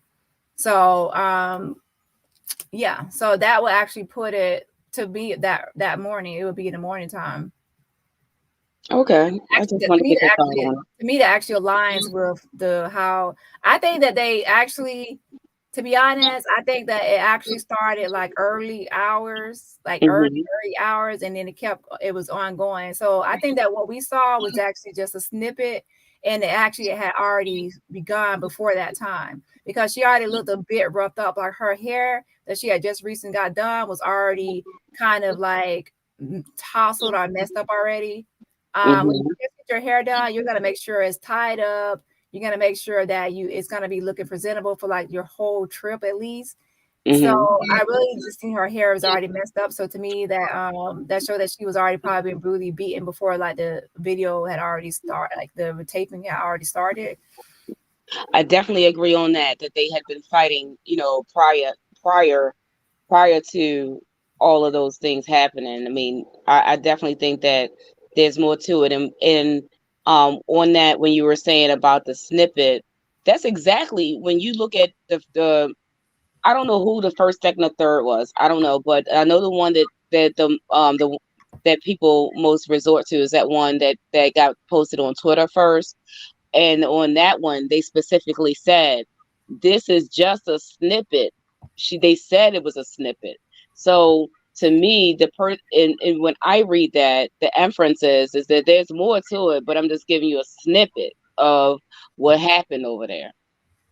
They specifically said snippet. Yeah. And So I think that more will come out eventually, but I think they don't want to put out too much. But also in the sister's recent statement, her statement recently is a little bit like she said that everybody in the room, she said everybody in the room needs to be held accountable, right? She didn't before they would say everybody on the trip, but now this time in this sense, she said everybody in the room. So I I'm know. thinking they know. I'm thinking they know more than what I think they have noticed certain things. So Mhm. I'm going to be looking into their like more future statements. I'm going to be paying attention to how they, who they all name or mention to who they deem responsible and things like people in the room instead of saying Cabo 6 or everybody on the trip. And more clarification on who they're actually trying to get. I'm going to be because since they have looked at the files and they see all the things, and they're going to accidentally say things that will actually slip out, like unaware. I've noticed that all along. With there's some things that that they I don't know. Like I said, it could be accidental. Because they in the heat of the they're passionate. In their passion of Yeah. speaking. But like I said, I remember one time when she spoke, she said, she said I know that wasn't the end of it, and something else happened to my sister. I don't know what y'all did. I don't know if y'all threw her down some steps or what. She said that, and then that's what also makes me believe that there's something that she knows that happened after that that that camera went off, and maybe they didn't throw her down steps, or I don't know. I know that's probably far. It could be far, it could be close, but she did say that. She said it in one of the interviews with the North Carolina journalist, like that last one when she came on. She said that. She said, I don't know what y'all did. I don't know. I know that wasn't it. And I know that that's not what actually did it. I don't know if y'all threw down some steps or what y'all did, what they did, or something to that nature. So sometimes as they talking in the, in the passion of the moment, they're giving clues, without giving you clues. So that was one of the takeaways I took from her last one that she did with him. What can you actually send me the link to that video? Sure. I know some things were on the press conference. Also, I need to watch the full video of the press conference they did at Livingstone College. I need to watch it. It's like 35 minutes. So I definitely need to watch that as well. So I don't know if anything was dropped in that video besides the news conference clip I posted earlier. And I wonder when they did that interview at you said is it Livingstone, when they did it at that college press conference, yeah. And this is just my personal opinion. I feel like Winston-Salem needs to stand up too, like since she's a alumni, of Winston-Salem, I feel like they're very quiet. And that's not what I would want to see from a HBCU when you have a former student that's gone through something like this, that I feel like they haven't said anything, like they in support and everything else. They haven't even made a statement about their alumni, whatever. They actually did make one statement early on. Oh, did they? Yeah, okay. They pretty much were saying that none of the people involved are current students at their school. Oh, yeah. Okay. Right. I'm just okay. So I was thinking more like something more in support of her, or something. And that's just my own personal thought. I just would have, imagined that they would have said something more in support of, justice for Shanquella. Sorry this happened. My heart goes out to the family. That kind of thing, Mm-hmm. Well, I don't know, but to be honest, they did say something. I don't know exactly the word, but I know they did issue a statement. So I will have to find it again. Yeah, I will. I'll look that up and I'll send it to you on that last one, because on this particular one, it wasn't a face-to-face. It was just a phone recording. Oh, it's a phone recording? Yeah, definitely. She didn't want to. It was at the end when she was really getting, unfortunately tore up by the public, I should say on social media and this, that, and she didn't want to. I think it was at the end of stage with it, like, okay. and they stopped doing interviews, but it was right before she did, they literally just stopped doing them pretty much. And that was like almost like the last one. But she didn't want to go live, but she did, she did a personal one ahead of time. And then that person played that, played their one-on-one together. Oh, okay. Yeah, I definitely want to watch that one. Okay, I'll send it to you. Okay, so yeah, this is right here. Hold on. So this is kind of like, I know we already discussed, I'm just bringing it up. Dr. Dre. People actually mentioned this before, and if you actually look at the villa, people like this could actually be a different, like a villa or a different place. If you actually look at the pictures of the villa, if you actually look through the windshield right here, that is actually the same picture of the villa, like the front entrance of the villa in the 32, right? And also, like you can see at this, he arrived at 2:17 p.m., right? And you see how the sun is out. Like, even like you can look at the driver's arm, like he's in the car, and it's kind of like, even though he's in the car, the sun is going through the car windows in the front windshield, and his arms are like lit up, like because of the sun rays, right? Like the driver. Yeah. The sun is shining through the car, even with like Dr. Dre. So to me, like, I feel like even with shading or through like something that like the shield a little bit, it's still going to be not going to completely block out all the sun rays, right? Dr. Dre. And child, yeah, this is a video that somebody took of mine, and they took my video. I'm the only one that had this video and cropped me out, child. I ain't even gonna say it. I'm gonna say remain quiet. Yeah, that. I was like, whoa, girl. I'm like, girl, you can't get the full video because now you got it chopped off and cropped off. You missing the bottom part of the video now. Yeah. You got the part above my name now. Yeah. It's like you can tell it's cropped. I was thinking about that too, about the his time. I guess, like I said, his time is pretty much, consecutive with the driver's time. So yeah. Yeah. But, so I don't think that, even like I said, with some shading, I think that definitely. So let me go ahead and pull up the next message. So yeah, I do think it happened. I think by the autopsy, that I don't think that the autopsy can give exact science. They can do like calculations based on like science and how bruising and how things are and the timing, but it's not going to be like 100%. Okay. So I do believe that it did happen in the morning, and that what we saw was just a continuation and not just beginning. And I'm looking forward to see what I know. Like, they will be saying some things without accidentally, without realizing it. But like I said, like even in like the last little snippet I heard, that I read in the article, she was stating, Shanquell's sister, that everybody in the room needs to be held responsible. So I'm like, different statements here.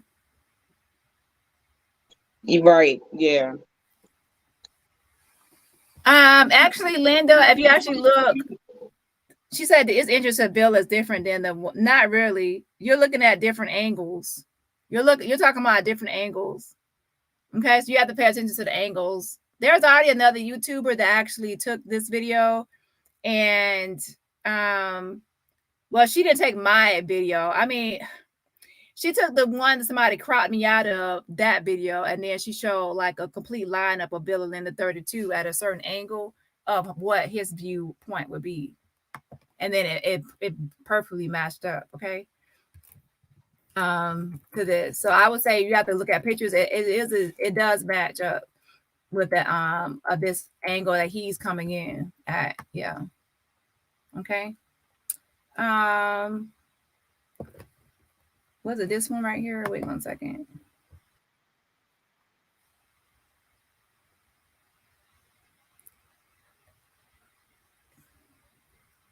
Let me see if I can find her video, because I don't know what. Well, it was a guy I was watching, but he's had somebody else's video, and I don't think he named the person. but she did a good lineup of the video. I will come back to that. I will come back to this because I need to find it first. Oh yeah, shout out to Low Key. Shout out to Low Key for the Cash App. I appreciate the support. Yes, thank you so much for supporting my channel. For the Cash App. So everybody else, hit that like button. That's how you can support the channel for free and help to get the video into the algorithm.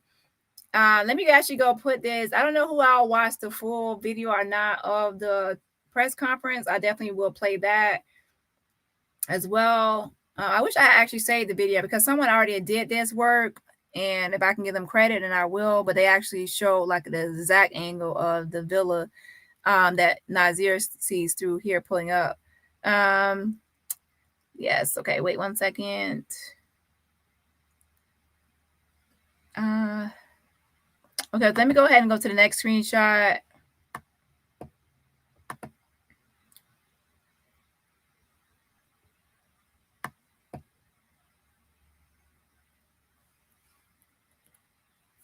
Linda, I will come back to your comment because, like I said, there's a video. I have to find it, but since I'm on a live, I can't always push pause and just go find something quickly. So I have to make sure that I'm keeping the live going as well. Let's see here.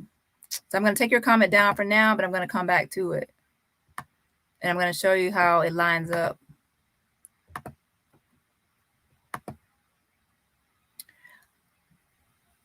Okay, let me take his video down because that's blocked in me. I've scrubbed in my view.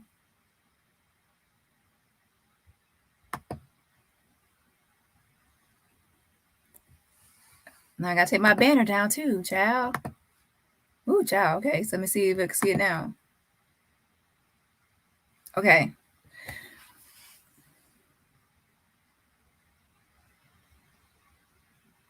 Okay, so pretty much, I'm not going to be able to go over it again in this video again. If anybody ever misses my previous video, they're going to be lost in the sauce. And, I cannot catch you up on everything. I try to keep people up to date, but every video builds off the last. So if you missed the previous video, you're going to miss out on what was said and what was told. Pretty much as a short, brief recap is that there's a news article that was posted that said that the, statement from Dani de la Rosa Anaya, the state attorney of Baja California Sur in Mexico, had stated that the Cabo trip, the Cabo 5 or 6, whoever you want to actually believe at this point. Well, obviously Cabo 5 because Nazir wasn't at the time. Okay, it says Cabo 5 said it was an accidental fall in the bathroom due to drinking too much alcohol poisoning. So they didn't just say that she drank too much alcohol. They also stated that she fell in the bathroom, right? So that had been left out of the conversation. Now, initially it was a part of our conversation and talking points and pieces, but then it slowly dropped out or faded out. Okay. And usually, mostly it's because only one article mentioned it. And Dani de la Rosa Anaya also had a press conference, a press release statement, clarification, press release statement that stated this was not an accident, and he emphasized it's not an accident. So he made sure that was highlighted. And so first, like on November 23rd, his statement was put into a Mexican media agency newspaper stating that the Cabo, North Carolina companions had told the Mexico officials that it was accidental fall due to alcohol poisoning. The following day, on the November 24th, he issued a press statement saying it was direct aggression and violence and not accidental fall. Okay, so Dani de la Rosa Anaya is the first one to actually publicize the information about there being a fall. Okay, accidental fall being reported. So basically, when we're looking at this, we have to say that the doctor and Nazir were both told that it was an accidental fall due to alcohol poisoning. So it was not just that she drank too much, but also that she fell.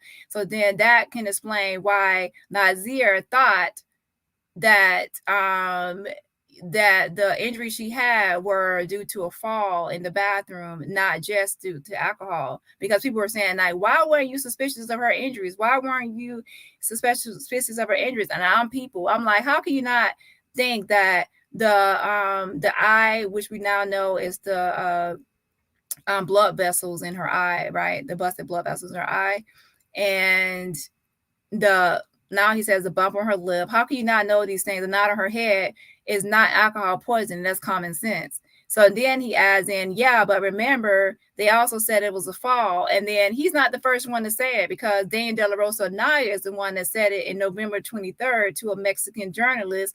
And he also said in a press statement that it's not an accident. It's not accidental. He emphasized it. Okay. So he's the first one to actually put this out. Okay. So in this message right here, it says, he said, but again, I was told she had fell and the maids found her by the toilet. So I expected it came from there. Right. So he's saying he expected it came from that. She fell and the maids found her by the toilet. And then I remember they said slumped over the toilet. Now, to be honest, when I've envisioned slumped over the toilet, I envisioned her sitting on a toilet, like slumped over. But I guess they made it seem like the way he put it right here, it could be that she was slumped over. Like they made it seem like she, I don't know, like could be throwing up in the toilet. I make it seem like she was, you know what I'm saying? I don't know. But he says, found her by the toilet.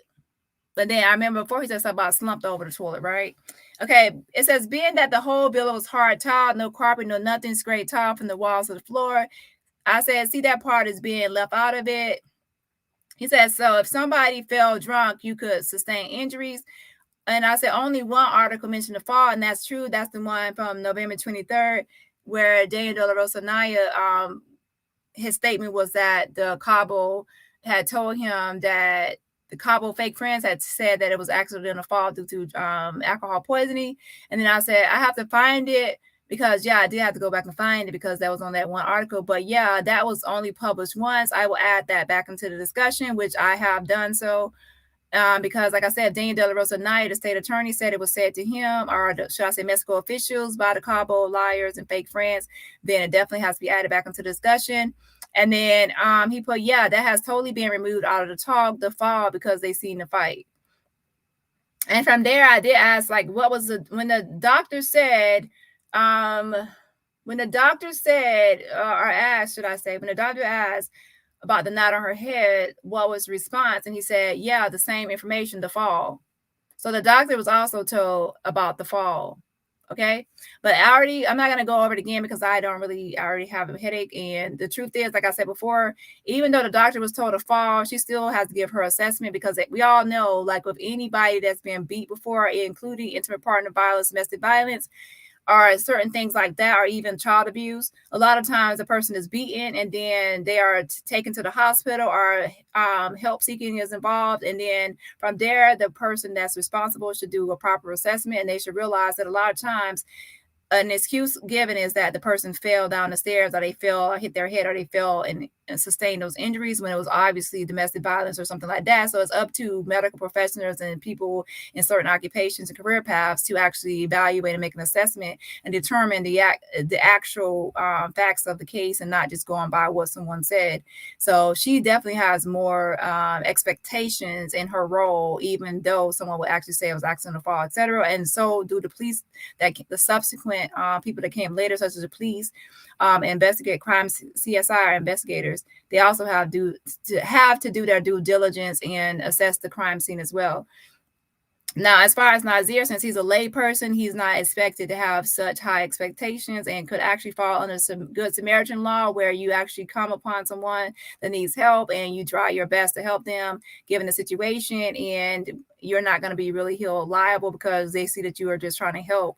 And even if you worsen a person's condition, let's say by moving the person, especially if you're told alcohol poisoning, move that person to their side to kind of like, hey, if they vomit, then they'll be on their side, right? And then that's the proper position for someone that will probably vomit. They have alcohol poisoning, which you're told they have. So yeah, so considering the fact that the doctor and Nazir were both told a fall, and also Mexico officials actually have it down, and Dani De La Rosa is the first one to actually state this, then that is something that I have added back into the discussion. Your thoughts on this show? Sorry. Yeah, I think that it definitely needs to be added back into the discussion. I do remember in the very beginning that they said that that it was said that their communication was that she fell. And I remember having I always thought that possibly that's why anybody that came after contemplated that that's what it was versus her being beat up. You know, I think especially like for a doctor, I think like she should have seen more, especially since she had bruises on her body and things like that. So I still feel my, certain way about her. But I'm thinking that the first assessment, without like going under her clothes or, looking all over her body, if someone says that she fell, from being, intoxicated. I mean, I know I've seen that happen, and I haven't been in Mexico. Like I've seen it being out. Like I've seen people fall like that and really hurt themselves by being too intoxicated. So I don't think it's far-fetched that that somebody has that fell and, has a bump on their head. I don't think it's, especially with all tile floors. So am I making any excuses for anyone? No, I'm just saying that it's possible. It is possible. Exactly. Yeah. So to be honest, like that was like really like something I was looking into, because I'm like, how can you not see that those injuries to her face, right?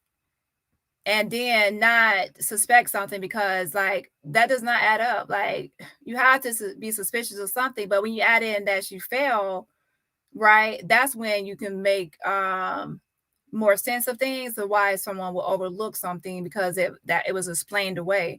And I would say this is that it makes sense if you think about it, is because if I brutally attack Shanquella, right, and I can say she drank too much, but people will still question why she has injuries to her face and she's bruised and battered, right? So how would I explain that? How would I explain that? So it makes sense that I will have to then say she drank too much and she failed to cover all my bases. I mean, I'll be stupid just to say she drank too much and leave it at that, when that it does not explain everything else. And these people all went to college. I mean, they have some level of understanding how things go. So they're not going to be too stupid to say she just drunk too much and then think that people are going to overlook the facial injuries. So they have to explain that. So how do they explain it? They said that she drank too much and she fell. And that's a typical excuse to give anybody, that, oh, they drank too much and they fell, right? Right. I was going to say the exact same thing. They can't just say that she drank too much. They got to still explain her injuries. So Yeah. they had to add that in order, to make their story flow. They wouldn't just say alcohol. They had to give a reason for the injuries, and that's what they did. And then with the maid part, I'm just still like, for me, I'm not saying that it wasn't a maid. I just want to hear directly what did the maid say, because there's too many variations to what she said and what happened.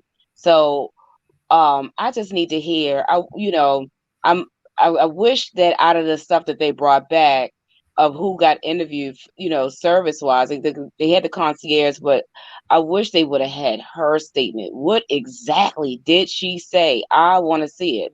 I really want to see what she said and how she described it. I think that's essential. It may not even come out until they go to court, but hopefully it will. I would love to hear, what did she say specifically? Exactly. I would too. I mean, that's like a key point. I mean, we've heard like hearsay of what was possibly stated by the maid, but obviously we can't go by hearsay, right? Especially from somebody that was not even over there or had no connection to it, right? Right, because she's like an independent witness, like she doesn't know anybody. So she's a clear, and she has no connection to the whole thing. So she's the most independent witness out of everybody that has been named so far.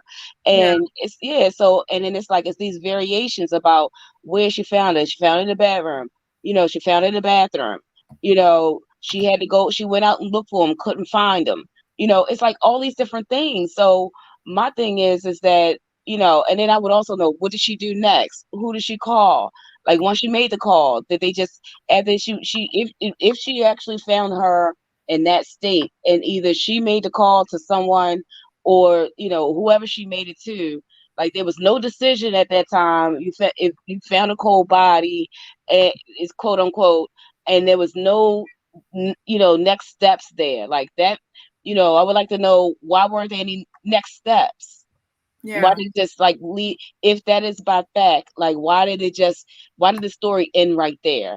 And my thing is that some people, people well, maybe she was scared, but if you know that owner, you clean his house all the time, I would imagine that you would have more loyalty to the owner and to the villa than you would the kids in there. And what would you be scared of if you're protecting their best interest? So the scary part doesn't really jive that much with me. And I just would like to know what was after that. She found her at 12 and then she just never called anybody, or she called somebody and that person never did anything. I need to know more about that situation because that part sounds weird by itself to me. My opinion of the maid is that I think that she probably came according to the reviews, of course, it says that she came like mostly like on time, like in the afternoons, right? So I would think that she probably came, and then at that point, I think that Shanquella was still naked and in the bathroom, like in some kind of pose or kind of setting by the toilet, like slumped, right? I don't know, like in a position for her, like I don't know. They said like that she fell in there, so I don't know how they would have her position, right? So I think that the maid, they didn't want to just how would they know that she fell, right? If they just call for help and then say that, oh, she fell, then that would be like, well, how did you know she fell? Like, how did you find her? Or who found her, right?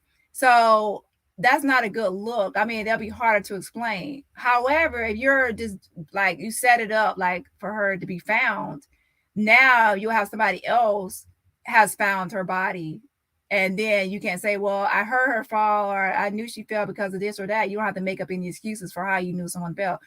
You know what I'm saying? Like if you're on a trip with like 6 people or right, are you on a trip with people and y'all have your own rooms, right? And bathroom. How do you know if someone fell in their bathroom? How would you find that out? Or how would you be able to report it? I mean, like if the person is gone missing for a long time, you're like, what's happening with them? You might go check on them out the wall, but it's not going to be like immediately found, right? And then you have to say, oh, well, I found the person in the bathroom because they were taking too long. Or I didn't see them all day or something. That will actually take up more of a setup to do, right? However, if you know the maid is coming, you can set it up in the bathroom to where she fell or something. And you say, well, the maid will find her. And then y'all can act shocked or surprised, like, oh my gosh, what happened? And then now someone else is kind of blamed for finding her in that predicament, right? Our condition. Right. So I believe that they set it up to where like staged the scene to where she was in the bathroom and she fell. And then like they were surprised, like, oh my gosh, the maid found her. And then the maid now is like, oh yeah, I found her. Like that's how it happened. And then so I think that the maid, once they found her, they said, oh, she might have drunk too much and she fell and she might have fell, and they were like going along with it with the maid. And then from there, I think that since the maid probably thought it was just drinking too much or whatever, I think that they put her some clothes on and then kind of like took her to the game room like as a part of their group, and like they would take care of her or handle it. And then I don't think they immediately called for help. I think they did just like kind of like just went along with it and just put some clothes on her like they were going to handle it, right? And then I think the maid left. Right, but see, and this is my challenge. Like, and I process things. I do process things a little different sometimes. Yeah. But what I'm saying, but think about this though, and I'm not saying like the whole May story. I'm not saying it, you know, however it happened. That's why I want to hear a direct statement from her. But the grand scheme of things, in some, you know, on in some ways is that she, you know, that okay, she found her like, you know, already deceased at that time, right? And that they sat in the bathroom for the maid to find her, right? So then, okay, this is where my mind goes. They sat her in the bathroom for the maid to find her. If she was already deceased and they wanted her to find her in that condition, passed away, right? Then they call at 150 and say, I need help. Well, they already know the maid found her in there, you know, passed away. That's why that's why my mind doesn't digest that she was passed away then, because you already have if that was the scenario, then you would already have an eyewitness to say that she's deceased. But then now I'm calling at 150 saying that she's not feeling well. I think she has alcohol poison, but you have an independent witness that witnessed her deceased. That doesn't, you see how it just doesn't mesh together in my mind. That's why I can't put her that Lucy necessarily found her already, you know, passed away. That's one of the things, because if that's the case, if the maid found, if you set it, if you put her there, right? If you planted her there for a reason, for somebody else to find her, and then this person finds her, now you purposely did it so that somebody could. But now after I did that, now I'm still going to call somebody else and say that she's alive, but she has alcohol poison. That really doesn't come together for me. So that's why, that's one of the reasons why I don't know necessarily that at the time that she found her, that she had completely, you know, gone. Maybe she was in her transition stage, like she was in agony. You see what I'm saying? But I don't know if she's. Yeah, I agree with you. Trust me. Like I've never been one to think that she was deceased, because it doesn't make sense. For the way I just explained it before, it does not make sense for someone to be deceased, because from there you would say that it makes a story more like morbid and like horror movie and more terrifying and scary. Like, to be honest, it makes it more weird and twisted to believe that the maid found her deceased and did not report her like to the concierge or anything, right? Or to the police or 911 or anything like that, but instead like just to see them put her on the game room couch, and then like, okay, so I find her in the bathroom, then we're gonna move her to the game room couch and put clothes on her and go about our day like normal, and then I'm gonna leave the villa as the maid and just go about my day and not report it to my to anybody. I'm not gonna report it to the concierge. I'm not gonna report it to Cabo Villas, my boss, because she said they have a different boss because they're contracted through. I'm not gonna report it to anybody that I found a deceased body in the bathroom, right? That doesn't make sense. And then on top of that, you're gonna tell me that Nazir then comes and then he's rubbing the head of a deceased person. He's carrying around a deceased body. He's playing music. He's doing all these things to the deceased body, and then you're going to tell me an hour later the doctor comes and she's also doing a lot of things to a deceased body and trying to like do CPR on the deceased body and do all these, like I put an IV in the deceased body, when the first thing you do as any person in any health occupation is you check vitals, and then you automatically within a seconds get in there and check, see if someone has a pulse instantly. That doesn't even take rocket science to see the pulse under the neck and then on the wrist area, etc., and then even see the rise and fall of a chest. It doesn't make sense. So all that is the whole like a scary movie, morbid situation or scenario. However, on the other hand, to say that someone is unresponsive, and then we also give clarification on why someone is unresponsive and how we would define unresponsiveness, it actually makes more sense. And that way, they get there, and then Shanquella is still showing signs of life. So then that would make the maid say, well, she's not deceased, but something is wrong with her, but she's not deceased. So then I can now believe what is being told to me, and that maybe they can handle the situation and I can leave. There's nothing to report because it can be handled, because she's just maybe drunk too much, and now they're going to handle it. They're going to put clothes on her, etc. And I can now leave this villa as my job is done. I have nothing to report because there's nothing morbid going on here or deceased or something that needs to be reported, because they're saying that she drunk too much and she might have fell, but we'll handle it or whatever, right? So then Nazir gets there. He's told that she's in the game room. he already said it. He said that he see her eyes were still moving around. And then he also said that she was trying to get words out, but he also said that she could not move. So that makes more sense. And the reason I say this all makes sense is because on her death certificate and autopsy, I would say autopsy could be an autopsy now. The full autopsy, it says that she had atlas luxation. And with atlas luxation, someone can see and they can hear and understand what is going on around them because they have not lost their sense of like intelligence and understanding and comprehension. But they cannot speak and they cannot move because they now have paralysis. They're paralyzed from the neck down, right? So when him saying that her eyes were still moving and that she was trying to get words out, that fits the symptoms of atlas luxation. Her not being able to move her body on her own fits the symptoms of atlas luxation. So when I heard that atlas luxation and what the symptoms of it, that's when I knew immediately that she was unresponsive and going through the symptoms of severe atlas luxation. Okay, there's different. There's severe, there's mild, and everything else. Okay, so then when the doctor got there, she still had this. Now, what I can say about the doctor is that once she lost her pulse, Shanquella was still alive but unresponsive and exhibiting the same symptoms of atlas luxation. Okay, and the doctor also described some kind of poor verbal. And when she said poor verbal, that actually kind of goes into what Nazir was saying, well, not being able to communicate properly, like verbally, I get words out. So poor verbal. Okay, so that means that how would someone be able to examine your verbal skills without you actually trying to speak? And then that's when they would say poor, intermediate, or advanced, right? So poor verbal actually said something in there. And then, okay, so once she lost her pulse now, that's when the doctor then proceeded to do all these CPRs and different things, the defibrillator or whatever, to try to get her to revive her. So at that point, she was operating on someone that was deceased because Shanquella had lost her pulse. And that's what some people do is when someone loses their pulse, they attempt to revive that person. So for a period of time after she lost her pulse, that's when the doctor did do rounds of CPR and different things to try to get her to come back. And that's when then she finally pronounced her dead. So was there a period of time where the doctor was working on a deceased body? Yes, but that's already calculated in the timing. However, when she first got there, no, she was not deceased, if I make myself clear. So that's why I think that if she was unresponsive, I never really thought that she was deceased. And like you said, if she was deceased, why would the nurse not report it immediately to her boss? Like, oh my gosh, like that's something anybody would report. Like, oh my gosh, I just found a deceased body in the bathroom. Oh my gosh, this might have passed away at the villa. That's something that immediately you have to report. So it does not make sense that the nurse found her in that state and did not report it, right?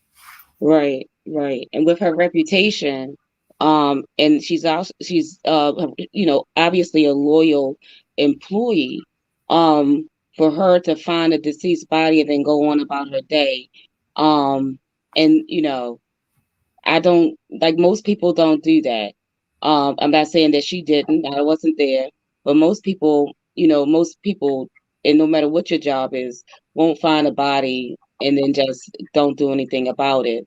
And then again, like I said, along with that, even if you're trying to make the perfect crime, which obviously they didn't, it was very imperfect, but if you're trying to cover up what you did and you already know somebody witnessed a body being deceased, then for you to make a call at 150 and say that, she got alcohol poisoning and she's sick, like that doesn't, like, you don't think like at point, like A is going to talk to B somewhere or the other.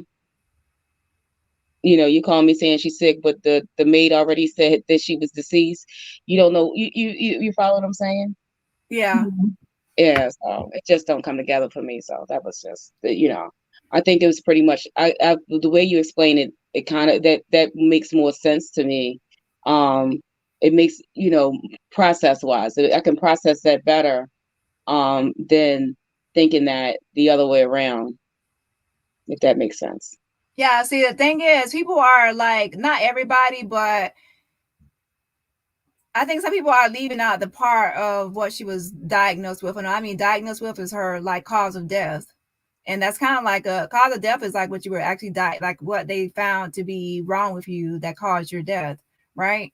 So if we actually were to say, like, based on the autopsy's atlas luxation, then we have to actually look into what someone will be exhibiting, and what would you observe or expect from that person once they have that condition? I think that at one point, didn't it say severe on the death certificate? I have to look again.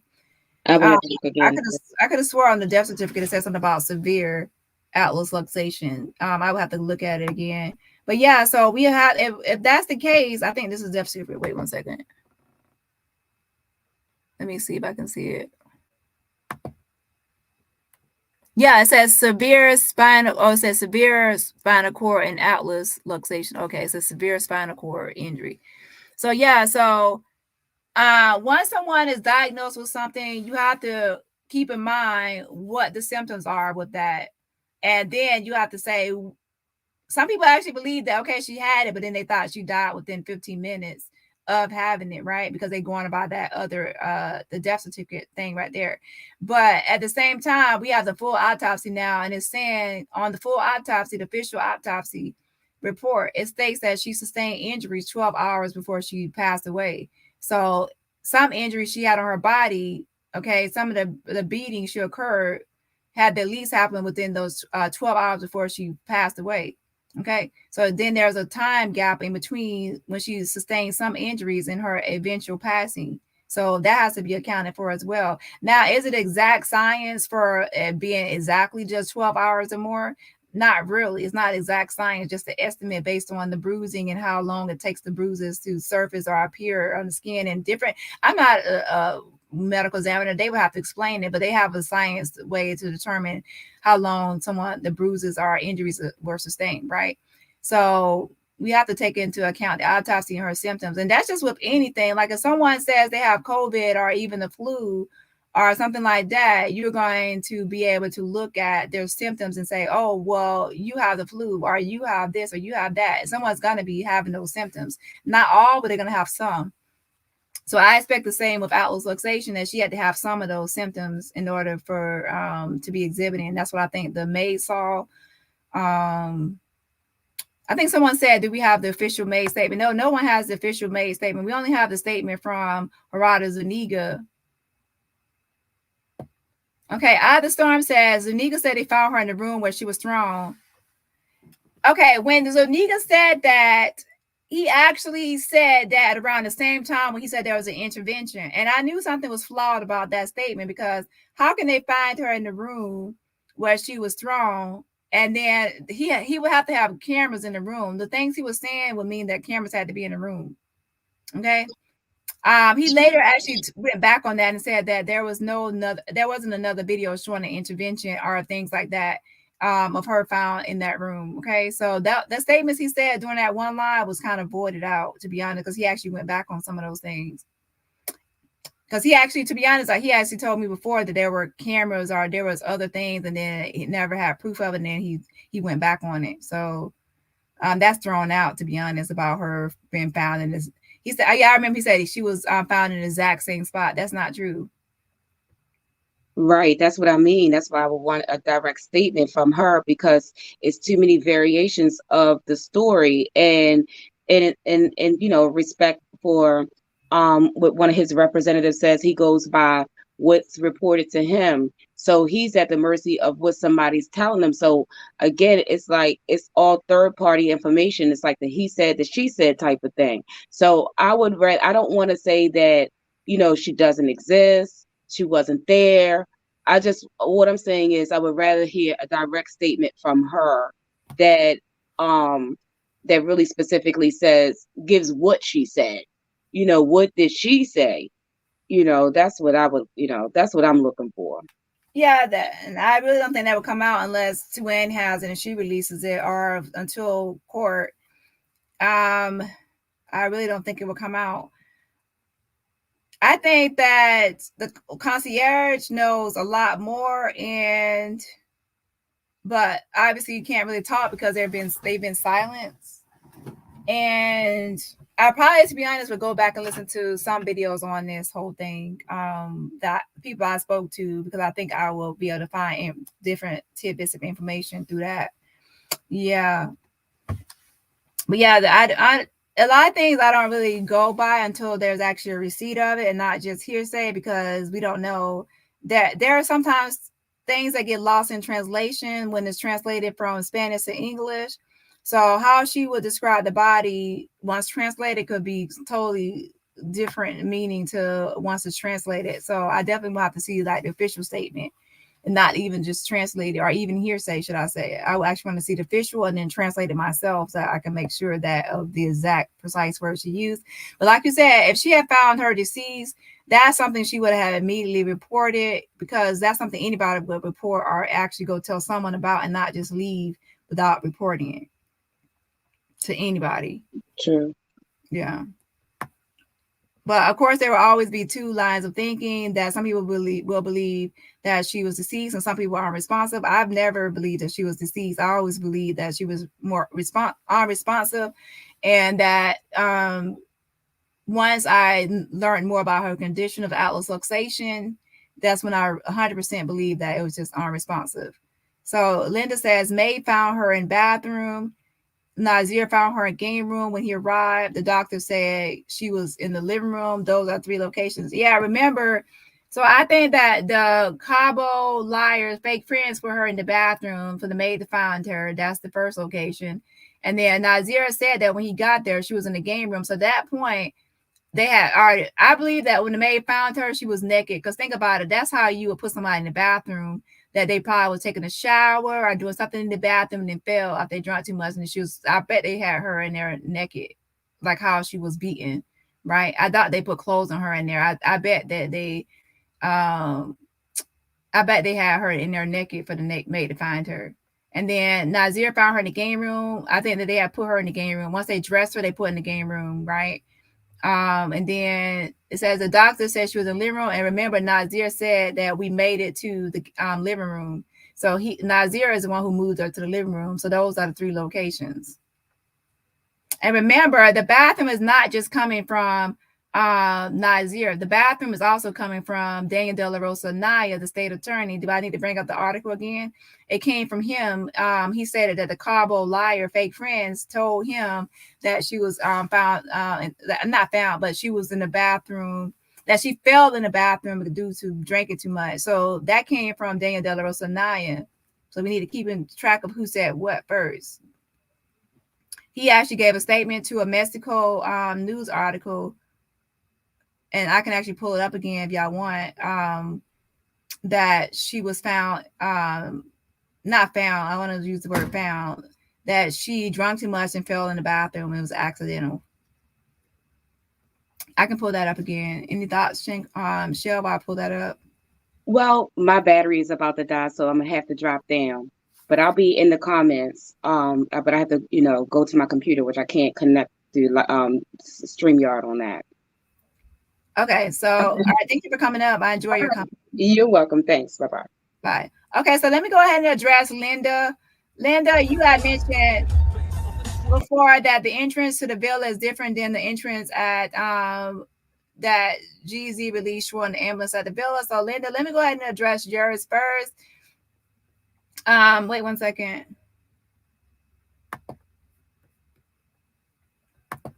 So this person really didn't give full credit, I guess, to where he got the video from. But I do see that they appear to be following whoever made the video. I don't know yet. Maybe y'all know. Appear to be following some of my same thinking and some of my stuff that I put out as well.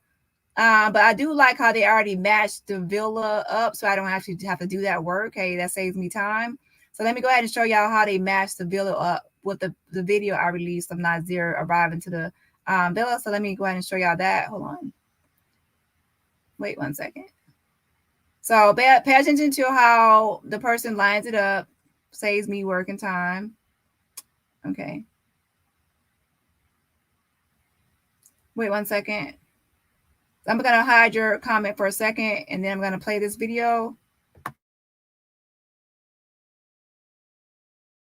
From the dashboard, It says 217. And that is on October the 29th.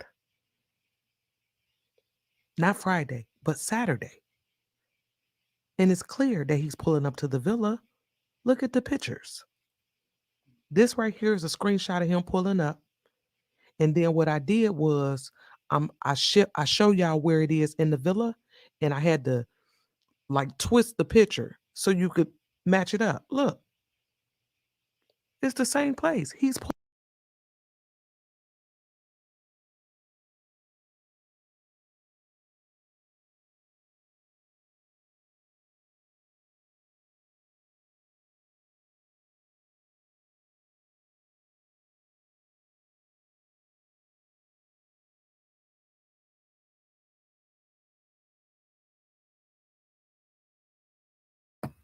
Okay, if you actually look in the upper right-hand corner, they're actually pointing to it. It actually matches up.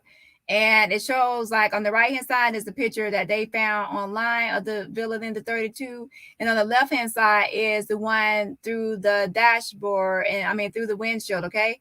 And it's showing that that this is the villa, okay? So it is Villa in the 32 that he's pulling up to.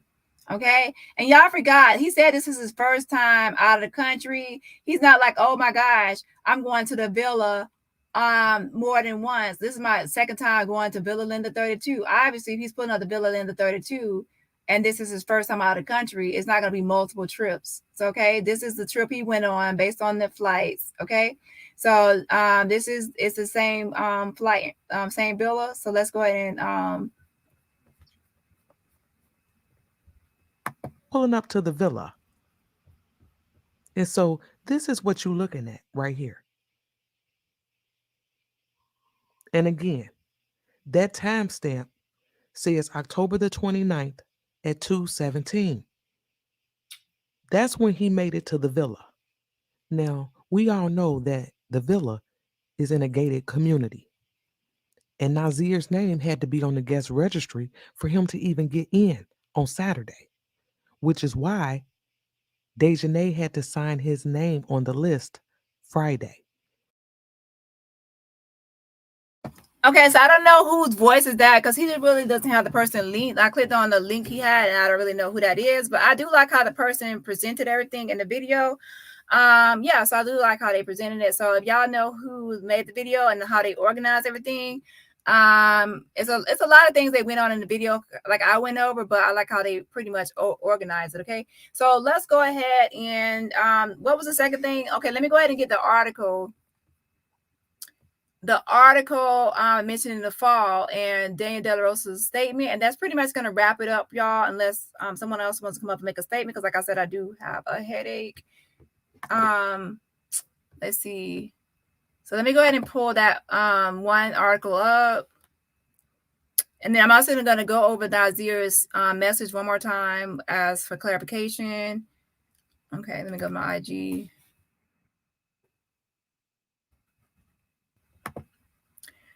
I'm actually going to go to Nazir's messages because he's the last person I sent that article to. And yeah, where is it?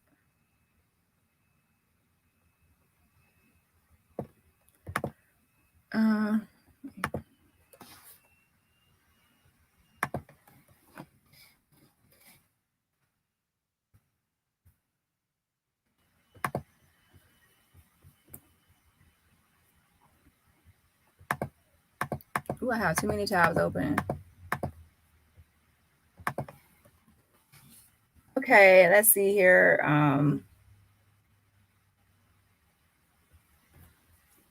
It's translating for it's got to automatically translate this. Wait, well, it's supposed to automatically translate. Why didn't it do it? Let me do it myself. Translate to English. Come on, get to it. All right, so now it's translated. Okay, let me zoom in a little bit. Okay, so pretty much this is the article. It says BCS tour arrest warrant against femicide of Shanquella Robinson. It was this was actually November 23rd, 2022. The day before that arrest warrant, the arrest warrant was issued for Dejanay Manhan Jackson. Okay. It says the prosecutor, Daniel De La Rosa, reported that Interpol will intervene to locate, arrest, and extradite the alleged perpetrator. It says,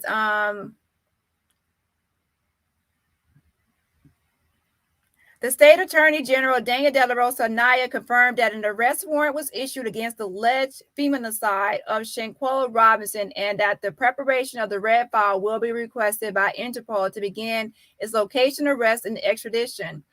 The state official shared that the case has already been clarified and a friend of the victim was identified as the direct aggressor in events that occurred on October 29th in the municipality of Los Cabos. He specified that the confidentiality and discretion with which the investigation was handled was very important, since at first a group of friends, all from North Carolina, United States, made it look like an accidental death due to a fall into the bathroom because she was drunk. They reported the medical emergency and left the country.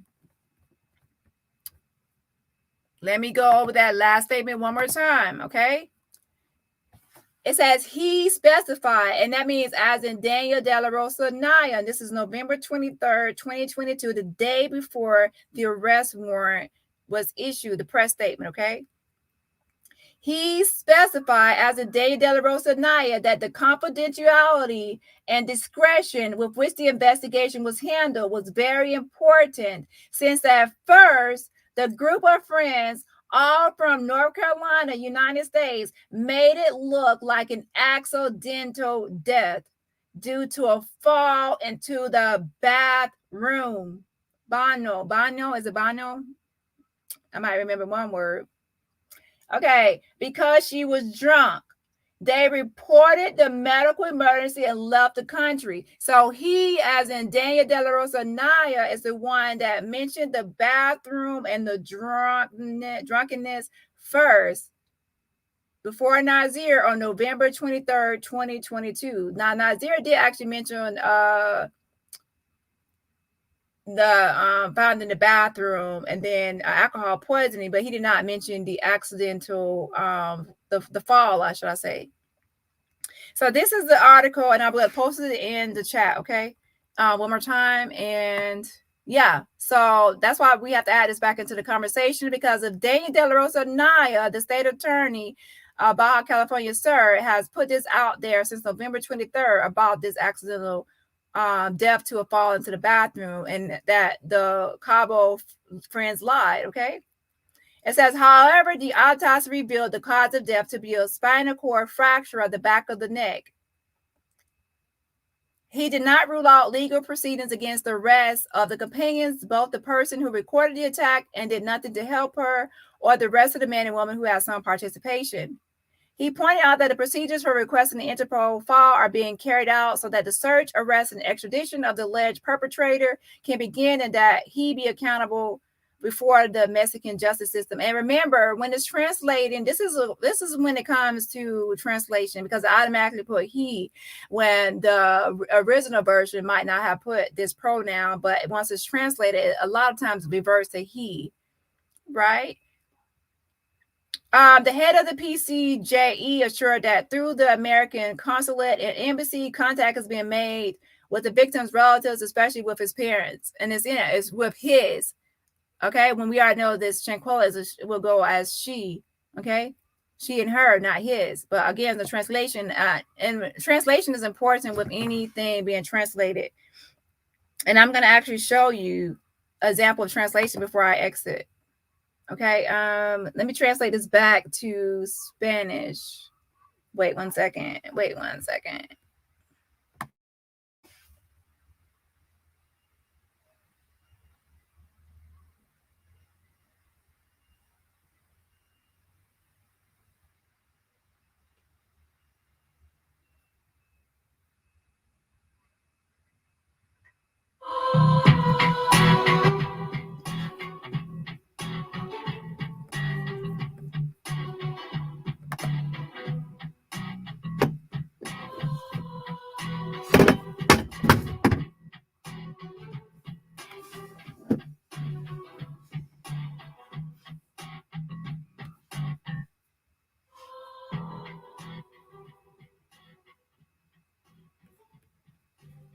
Okay, so as you can see, let me go back to it. Hold on.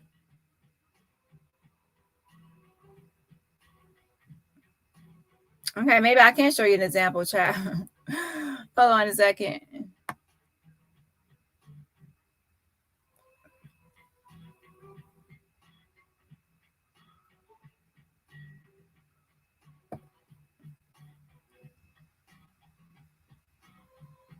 Well, first I actually need to find my place. Anyways, I would need somebody in Espanol, child.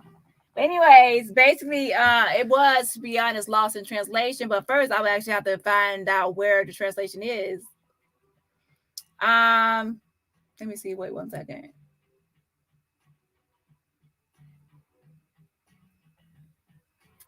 Yeah, I do know a lot of times A is used for female, and then I think the E is used for male, or I don't know. Anyways, moving on. Just forget I even said it, child. I just know that it's lost in translation because a lot of times the pronouns get mixed up, and I'll leave it at that, child. But I knew this right here. It says el baño. I knew that had to be the bathroom. So I know this right here is the part where it says the bathroom, y'all. I know that part.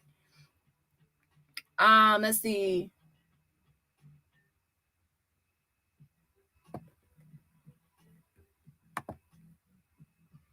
But yeah, pronoun so basically my whole point is don't pay attention to pronouns sometimes because it can be lost in translation. And they always revert back to the male pronouns, even when it's like a mistake.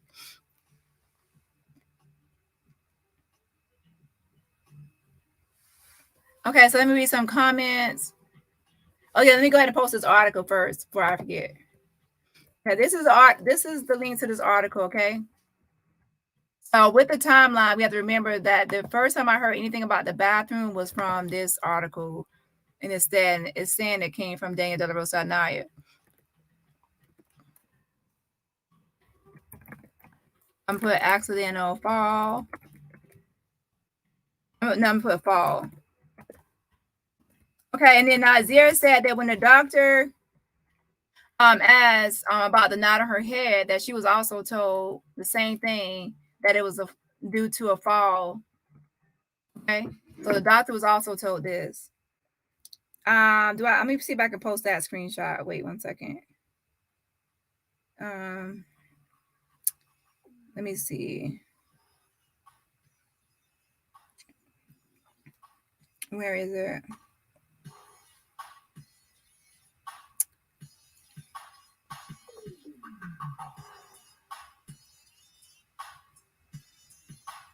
Come on.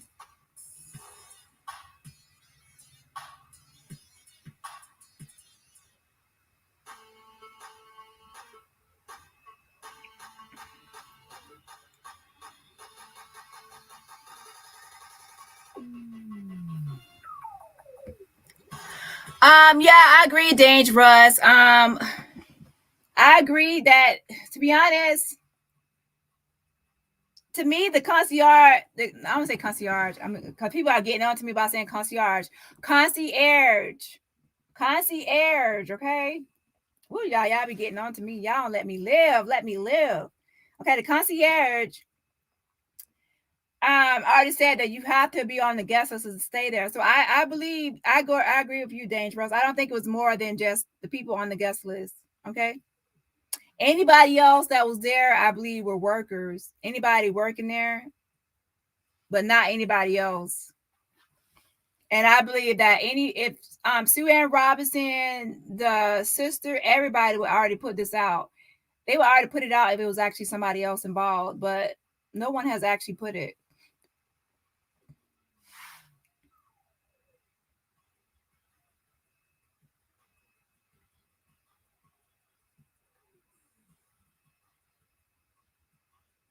Okay, let me upload this last screenshot because I know y'all nosy. I know y'all nosy and messy people.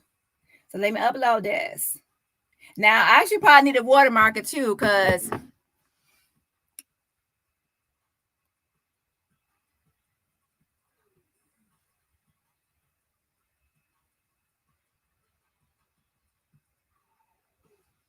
well, Shell, not I don't think Dangerous is saying that. I think that he's saying that it was just 7 guests based on the guest list, because on the guest list, remember, there are 7 people there, including Shanquella. That's what he's saying. I think that's what you're right. Clarify, Dangerous. I think you're saying that that's only the people on the guest list. I believe that's the only people on the guest list are on the trip. Everybody else is just workers. I don't believe there's any extra people. The people on this guest list is all that was there, in my opinion. I don't know. And I think that the wording and things are off. And to be honest, the concierge could answer this question, but I doubt they will. I mean, to be honest, I'm so tempted to call, but I'm not. But I know that I could probably get that answered, but I don't know. To be honest, I know who the concierge is, because I looked online at the description of all the concierge workers, and then I looked on the documents that Sue Ann Robinson and Cole's lawyers released, and I matched it up to who it was. So I talked to all the concierge, and I know which one it is. And to be honest, I feel like asking questions, but I just leave it alone. But y'all keep on bringing it up. Y'all keep on making me tempted, and I'm just trying to be good. But to me, once the concierge already gave a statement, it's like, what's the harm? What's the harm in clarifying or saying things, not giving like additional information, but clarifying what was already stated, like just clarifying like statements? I don't see the harm. But by now, a lot of people already know me, to be honest. They already know me, and they know I have a channel. So most people don't want to talk to me because they think I'm going to record everything. I get it. And they already know, like, so I don't know. So anywho, I just left it alone, but I'm sure that I could probably get the answer, but I just leave it alone. Yeah. So I believe that it's just the people on this list. I don't believe there's any extras, and I think the extra people are just workers. Because remember, the concierge already said that that everybody has to be able to go through the security. You have to have your name on. You have to be registered to stay at the villa. And what else was stated? Yeah, that was pretty much what was stated. And to me, to be honest, probably Nazir can answer it too. But the thing is, a lot of people don't even trust Nazir. So even if he said, "Oh, that was the only people on the trip," y'all probably still won't believe it. So I probably can get Nazir to answer that, like, were there other people there? But people probably don't believe it. But I'll still ask for people that actually believe stuff he says. Okay.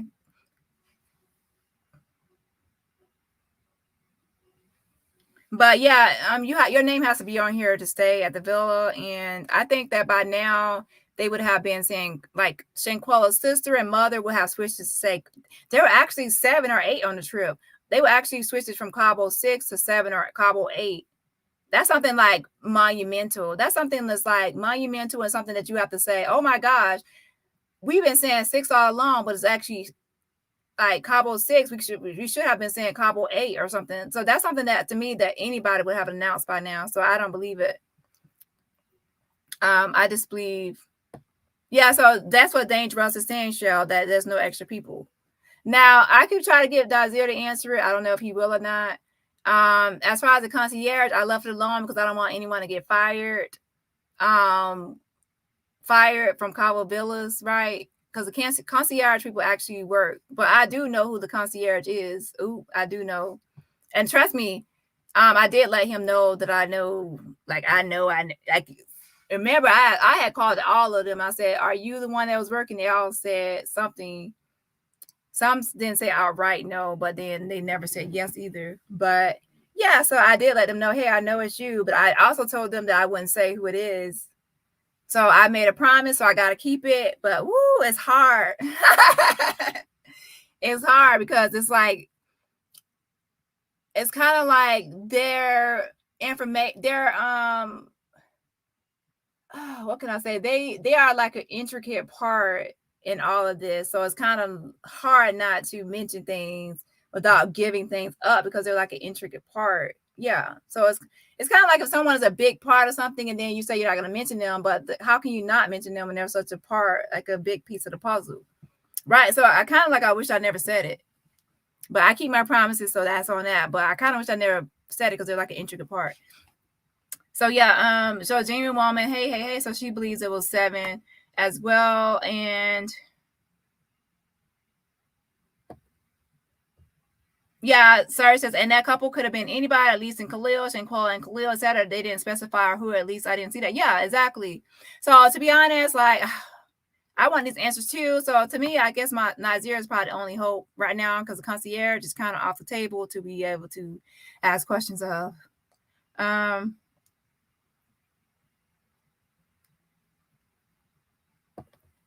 Yeah, I kind of, but she says, but Dani $5 the van, then a couple was arrived earlier on the 28th. I kind of go with what Sir said right here, that the couple was, he's referring to one of the people. I'll try to get the question answered, but I know most people will probably be the concierge over.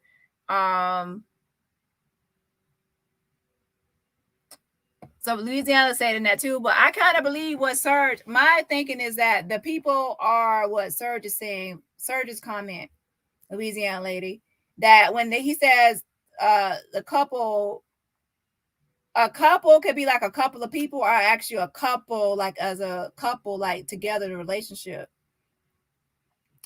I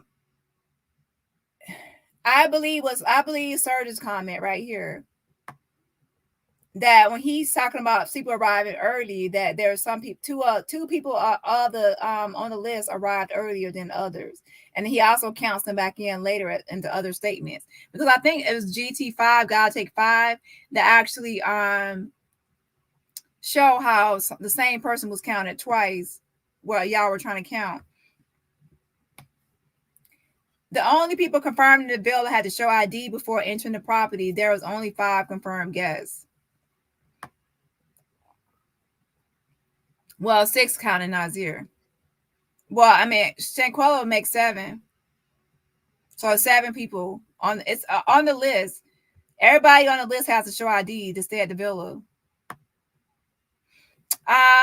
Yeah, so there's going to be different lines of thinking on this until there's actual like clarification, because his statement is a bit confusing. I admit that, but if you actually go back and listen to my video, it was like 3.5 hours speaking to a concierge there, and he actually explained that you cannot, once this official list is completed, okay, the concierge meets you at the villa with chips and salsa, and he has to go over the rules of the villa and like when the maid will come and everything like that. The maid has a time to be there, but if the guests feel like they will be like drunk or want to have a hanger or whatever else, they can change the time when the maid will come. So that is set up when the concierge arrives, right?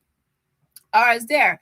The concierge has to turn this list over to others, including Cabo villas. So the concierge does not leave the villa until everybody that is going to be at the villa has signed in and shown their ID, because through the gated community, they have to actually show ID, okay? So once this was already submitted to CaboVillas.com, as you see, CaboVillas.com, this was submitted. So since it was submitted, that means it was complete. They're not going to submit this to complete. So even if somebody arrived early, their name will still have to be added here to be, then it will have to be submitted as who's staying at the villa. So I hope y'all understand that. Okay, nobody's going to submit this and then say this is all the people staying at the villa to CaboVillas.com when there's in fact additional people.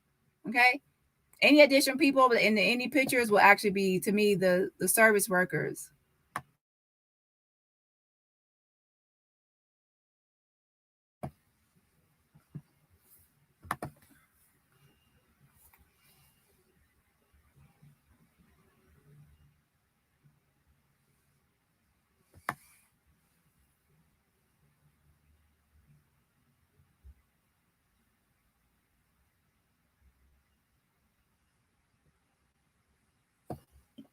So yeah, I agree with Serge's statement. Let me pull up Serge's statement one more time and so what I agree with. Wait 1 second.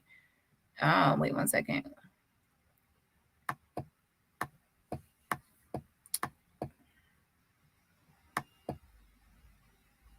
Yeah, but there are like service workers there because the concierge already admitted that the chef comes with a hostess and kind of like a bartender usually, and there's sometimes a pool service worker that comes to clean the pool, and then of course there's a maid, but they come at different times. But there's different people that come to the villa.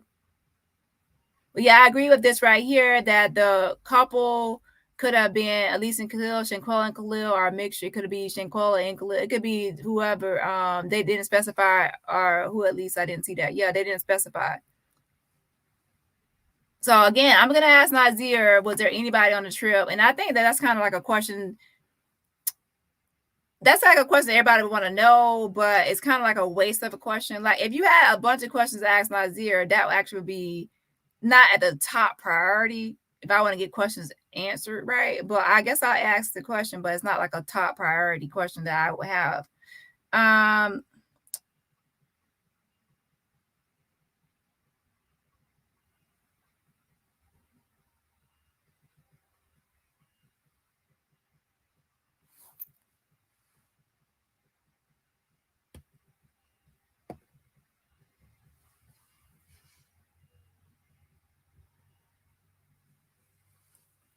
Okay, let me see.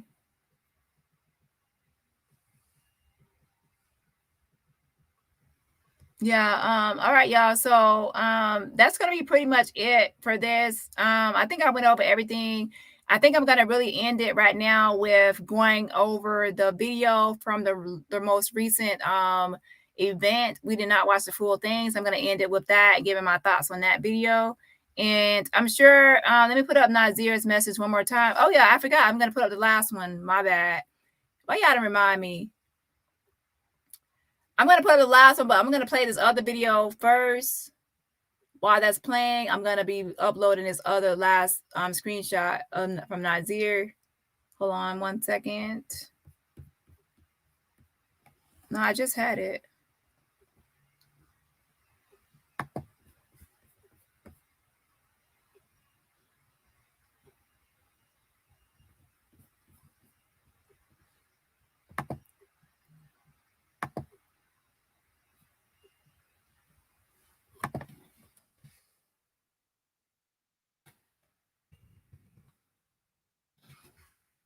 Okay, so I'm going to play this. I'm asking for Anthony Blake and another individual I call a friend to do what's right and to do what's just, to do what's righteous and to do what's justice, which is to make sure that individuals are brought to justice for harming one of our beautiful Black sisters. Amen. With that, Benjamin Crump, please come forward. Thank you, Bakar. Give Bakar a round of applause. Thank you for using your influence, Bakar Sellers, and your brilliance to always make the case for us. I want to thank so much Dr. Anthony Davis, the president of Livingstone College, for allowing this institution to serve as a foundation for justice, justice for Shanquella Robinson. So thank you, Dr. Davis. And we certainly want to thank Equal Justice Now, our national civil rights organization, and what could be more prophetic than to have Equal Justice Now have a forum where we're demanding equal justice now for Shanquella Robinson. That's right. We have her beautiful mother, Salmadra, here with us. We have her sister, Quayla, here with us. We also have Mario Black from 1 Million Youth Voice. Million Youth March of Charlotte and Salisbury. Okay, and Salisbury. We have Dominique Calhoun, who is the president-elect of the National Bar Association, the largest association of lawyers and judges in America and abroad. We have Ms. Don Blagrove, who is the executive director of Emancipate North Carolina, who's going to address you momentarily. We also have Reverend Greg Drumwright, who is justice for the next generation.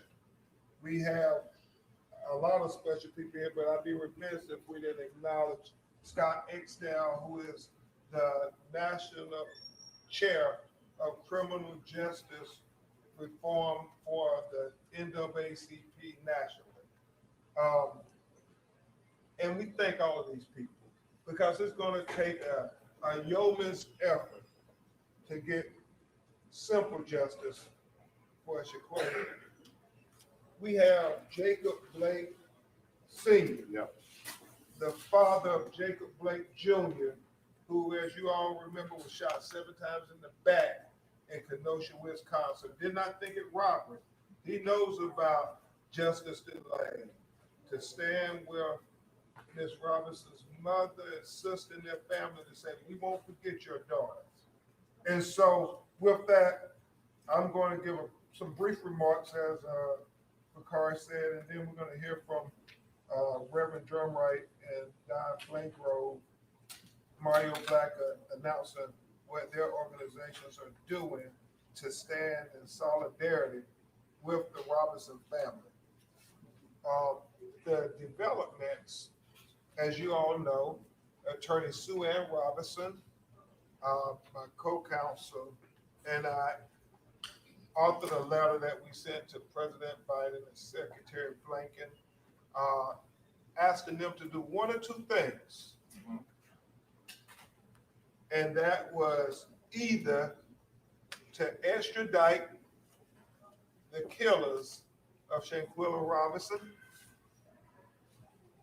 because there's an outstanding warrant by the Mexican government based on the evidence, not just on the video, but as evidence of autopsy, that her neck was broke.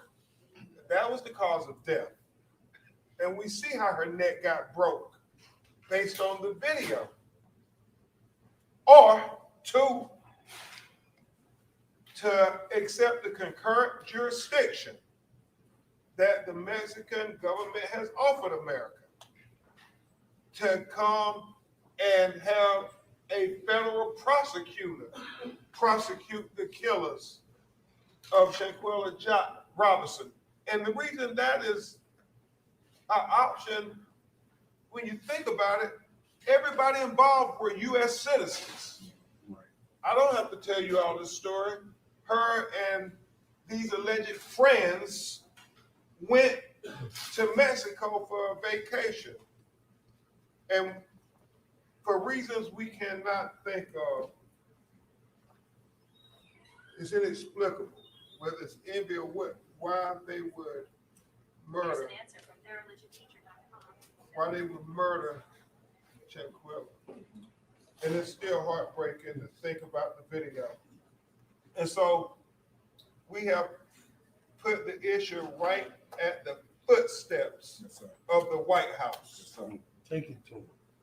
We expect Senator Menendez, who's over the Foreign Relations Committee, Sellers, to have a meeting with our legal team and the family, Tamika Mallory. Yeah, so remember what he's referring to at the foot of the White House. They actually met in Washington, D.C. and had like a press conference, right? And then on top of that, they also sent a letter to the White House, and they also hand delivered something, so that packet of the 18-page packet that we all have, to the Department of Justice. So that's what he's referring to. And I'm actually not going to play this full video right now. I'm just going to play some of it, and then I'll also post a link to the full video, okay? And others who have been advocating for justice to explain to us why they can do all these things for other people where they have no video evidence. Wow. But when you have video evidence of what happened to this angel from Charlotte, you all are slow dragging. It don't make any sense to any of us. And then also we expect that. Okay, so Ladam says, dang, how many cases are being Crump working on. Does Sue Ann Robinson work with the same firm? I hope he can keep track of all these cases simultaneously. Well, he currently has, he is working on a lot of cases, to be honest, all over the United States, to be honest, but he also does have a lot of help as well. I would say that, Sue Ann Robinson has her own case, but she also works with Ben Crump. So they kind of like, she works under him, like with some cases, but she also has her own law firm as well. And I think they said they met during the time of Trayvon Martin. So that's when they became like affiliated, right? And she said she's been working like as a lawyer for 17 years. She doesn't look like 17 years working as a lawyer, right? But black don't crack, right?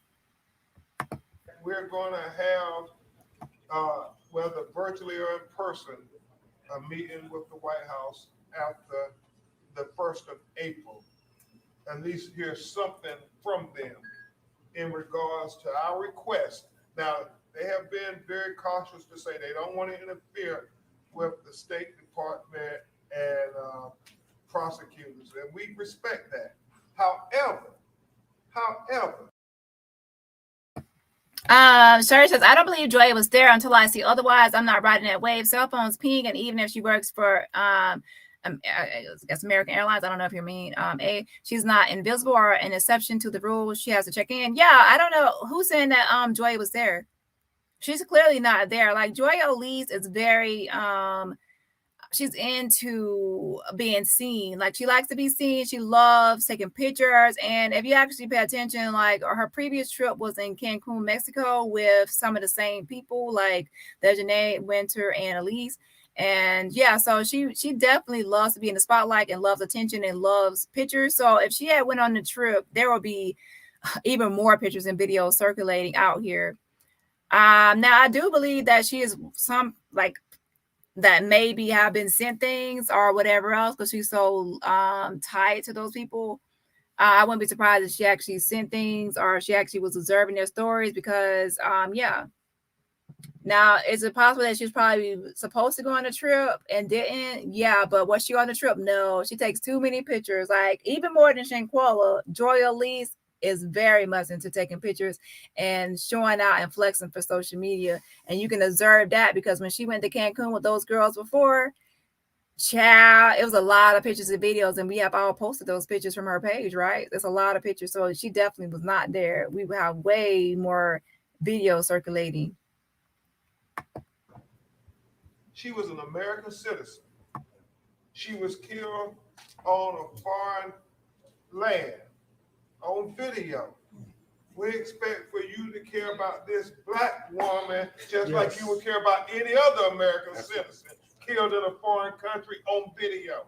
Right. So we want you to use the full weight of your office to get justice, because as we talked about so eloquently and passionately today here at Livingstone College at the Equal Justice Now Forum, justice delayed is justice denied. And we're going to get justice for Shanquella Robinson. We're going to get justice one way or the other for Shanquella Robinson. Justice for Shanquella Robinson. Justice for Shanquella Robinson. Yes, make sure you keep on using hashtag Justice for Shanquella Robinson on all platforms. We are all Team Shanquella. We all want justice for her, and we all want people to be arrested for their involvement in her brutal attack and subsequent death, murder, homicide, manslaughter. Most likely will be ended up as a manslaughter charge, depending on certain things, and people will be charged with accessory before the fact, after the fact, or aiding and abetting, or even as accomplice. We will see. Apartment and above states. Who were the two guests that arrived early? Could have been Nazir and Joya Palmer. Why would Nazir tell you the truth about that? He would not. Don't waste your time, because he is involved in this cover-up. Okay, so first of all, I don't know if you're new to my channel or not, but I don't go by people's words and what they tell me. I don't go by that. I go by receipts only. And by receipts, that means that he has to give me receipts or evidence of his timing.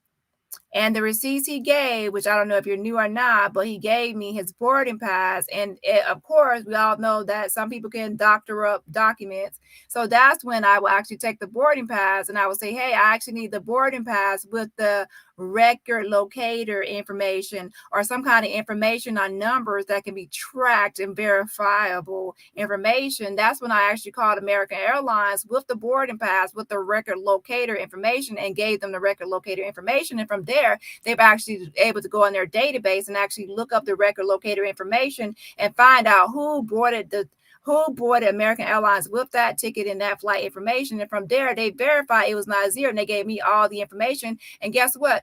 Even though I only gave them the record locator information, they were actually able to give me even more information than I had because they have it in their database and I didn't have everything besides his boarding pass. So you asked me, do I believe Nazir on what day he arrived and why? Not just because of his words, but by his verifiable boarding tickets that not only I can call to verify, but anybody out here can call in the same number for American Airlines, reach a representative, speak to the help desk, and also give them that same record located information that I have posted that anybody can call to verify. And that's how I verify information. So I don't go by words. I actually go by a verifiable receipt. And as far as him arriving at the villa, when he has the video with the time frame that matches the driver's dashboard, and then I also see the video timestamp, even without that video, I can actually just go by his flight ticket and the estimated time of arrival. Like, let's say his flight says, the lady at the airport told me what time the flight landed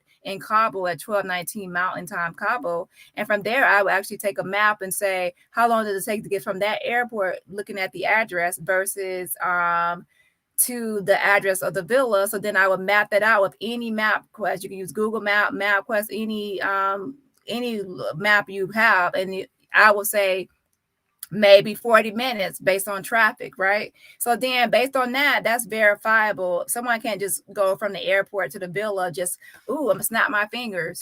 No, you have to give the person time to arrive there and get through the airport, like through customs. You have to give the person time to get in the vehicle, the transportation vehicle. And you also have to give them time to travel there because they can't just snap their finger or click their heels like Wizard of Oz and be at a destination. So based on that, that's when I say that he did not arrive until October 29th until the afternoon. Now, what happens after he arrives is up for debate and discussion. Which we have been discussing, and that's where we're at now. But if anyone says he was there on October 28th, that's impossible due to verifiable receipts. If anyone says he was there before the estimated time of arrival, before I would even say 1:40 p.m., but based on his other video says 2:17 p.m., okay, which I do believe that video timestamp because it shows him pulling up to the villa at 2:17 p.m. Even if you don't go by that video and you say that could be whatever, you still can't dispute a verifiable ticket. And I have already challenged different people. I said, if you don't believe it, go on your channel, go live, call this number to American Airlines, go through the right prompts, speak to a representative and give them the record locator information, and let's see who it comes back as to and what date and what times, departure, arrival, etc. And we will see who's right or wrong. So since that's something that I can verify, the FBI can verify, and everything else, he's not lying about the date and time of his arrival. Now, if you want to dispute or debate other things, then that's up for discussion. But anything that's verifiable, you can't really dispute it. So again, on this channel, I don't go by what Nazir says as word or fact. I go by what can be verified with actual receipts. Okay, so he can say whatever he wants to me, but then it's only how through receipts will I actually believe it 100%.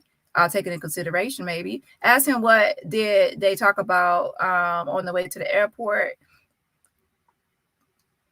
Now, for clarification, he's not like a person that's just like, oh, yeah, I'm answering every question you have. And to be honest, I don't want him to answer every question. The reason I say that is because I'm not trying to get involved in an open case.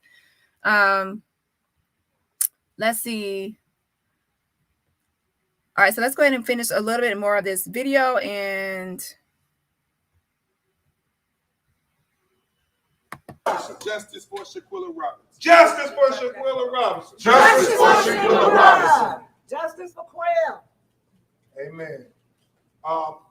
And I know Ms. Don Blagrove with Emancipate NC will make a brief statement for you, and then Reverend Drumright. But we're going to hear from her mother and her sister finally before we take some of your questions. So without further ado, a great lawyer, a great leader, a great freedom fighter here in North Carolina, Ms. Dani Blagrove from Raleigh, North Carolina.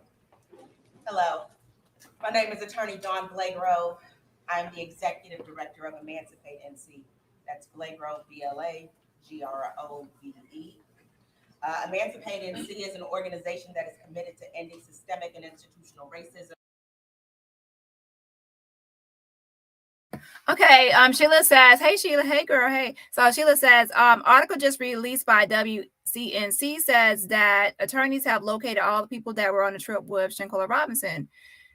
Okay, so that's actually good news, right? I mean, yeah, well, and honestly, like if they had not like said they located Dejanay, it actually would have been good for, I mean, tell you why, wait. Let me tell you why. Because then she will be considered a flight risk. And once you would consider a flight risk, then they can put that down in a provisional arrest. Because usually a provisional arrest warrant, like pending extradition, like where you're arrested pending extradition, is usually given or provided if someone is like a flight risk. That's what they said about Bruce Redmond, that he was a flight risk. So that's why I said that. But yeah, I'm glad they located him. But now they can't use the justification that she's a flight risk on any provisional arrest warrant. So that would make it harder to get one of those, right? So let me actually play this video, and I'm also going to look up the article that you mentioned, Sheila. Thank you for letting me know.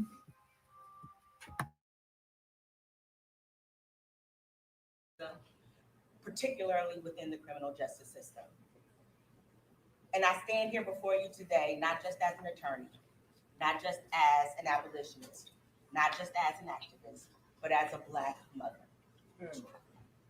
And I stand here to say to you that we must remember that Black lives matter. That's right. Amen. That's right. And the justice for Black lives matters. It does not matter where this child was murdered. That's it. It does not matter the hue of the skin of the people that murdered this child. Amen. The only thing that matters is that there is a mother who is grieving. Yes, sir. And at this very moment, sees no avenue for justice for her lost child. Tell it. That is an indictment on America. That is an indictment on the criminal justice system. But most importantly, it is an indictment on the people who have the power to create justice, to stand in this moment and show America and the world that Black lives matter. Thank you. Thank you. And next we will have Reverend Greg Drumwright from Justice for the Next Generation come and greet you. Good afternoon. I'm grateful to be back on the campus of Livingstone College, where Black college leadership has stepped up in more ways than one or two.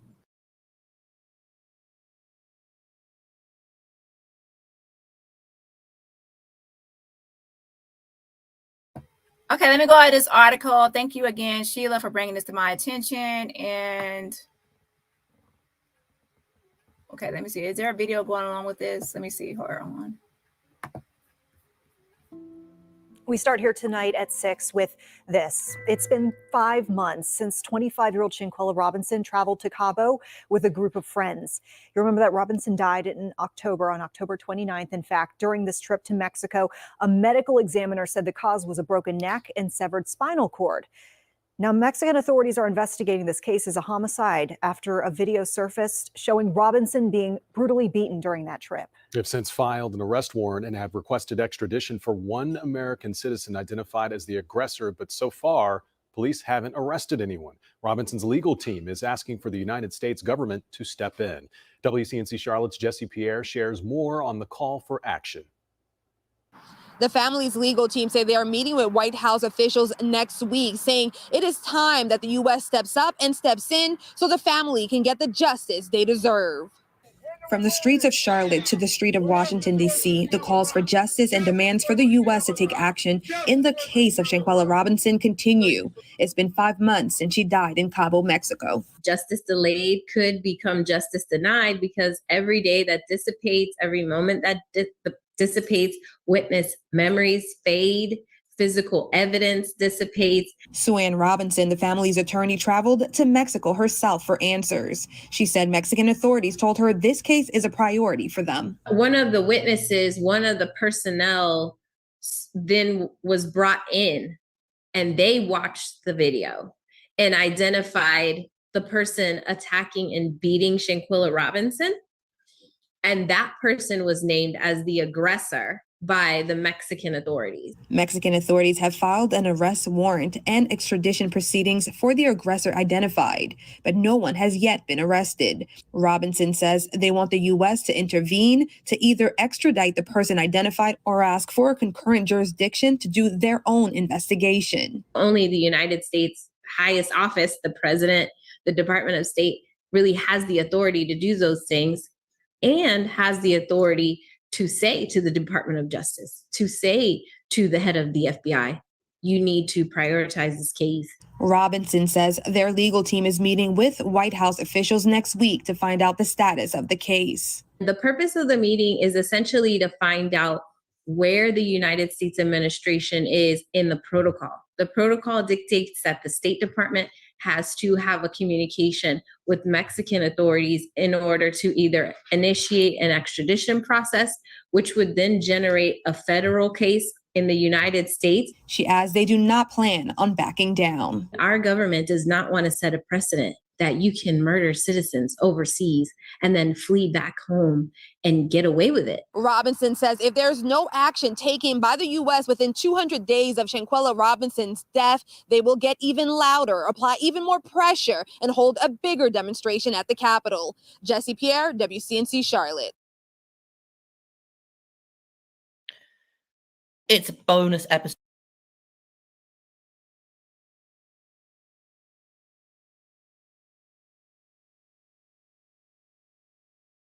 Okay, let me go over this article briefly. Hold on 1 second. It says, okay, legal team for Shanquella Robinson's family meeting with White House officials next week.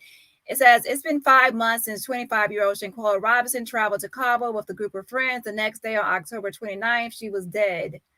I prefer deceased. Okay, so it's Charlotte, North Carolina. It's been 5 months since 25-year-old Shanquella Robinson traveled to Cabo with a group of friends. The next day on October 29th, she was deceased with a broken neck and a severed spinal cord, according to an autopsy report. It says Mexican authorities are investigating the case as a homicide after a video surfaced showing Shanquella Robinson being brutally beaten during the trip. They have since filed an arrest warrant and have requested extradition for one American citizen identified as the aggressor. So far, no arrests have been made. Again, no arrests have been made. So some people are still under the thinking that Dani has already been arrested and has been arrested since November, and that's not true. It's untrue. And remember, I spoke to the FBI, and they also said that no one has been arrested and that no arresting agency has arrested anyone on their behalf either. Okay, Shanquella Robinson's family's legal team is asking for the United States government to intervene. It says the legal team said they are meeting with White House officials next week, saying it is about time the U.S. steps up and steps in so the family can get the justice they deserve. Amen.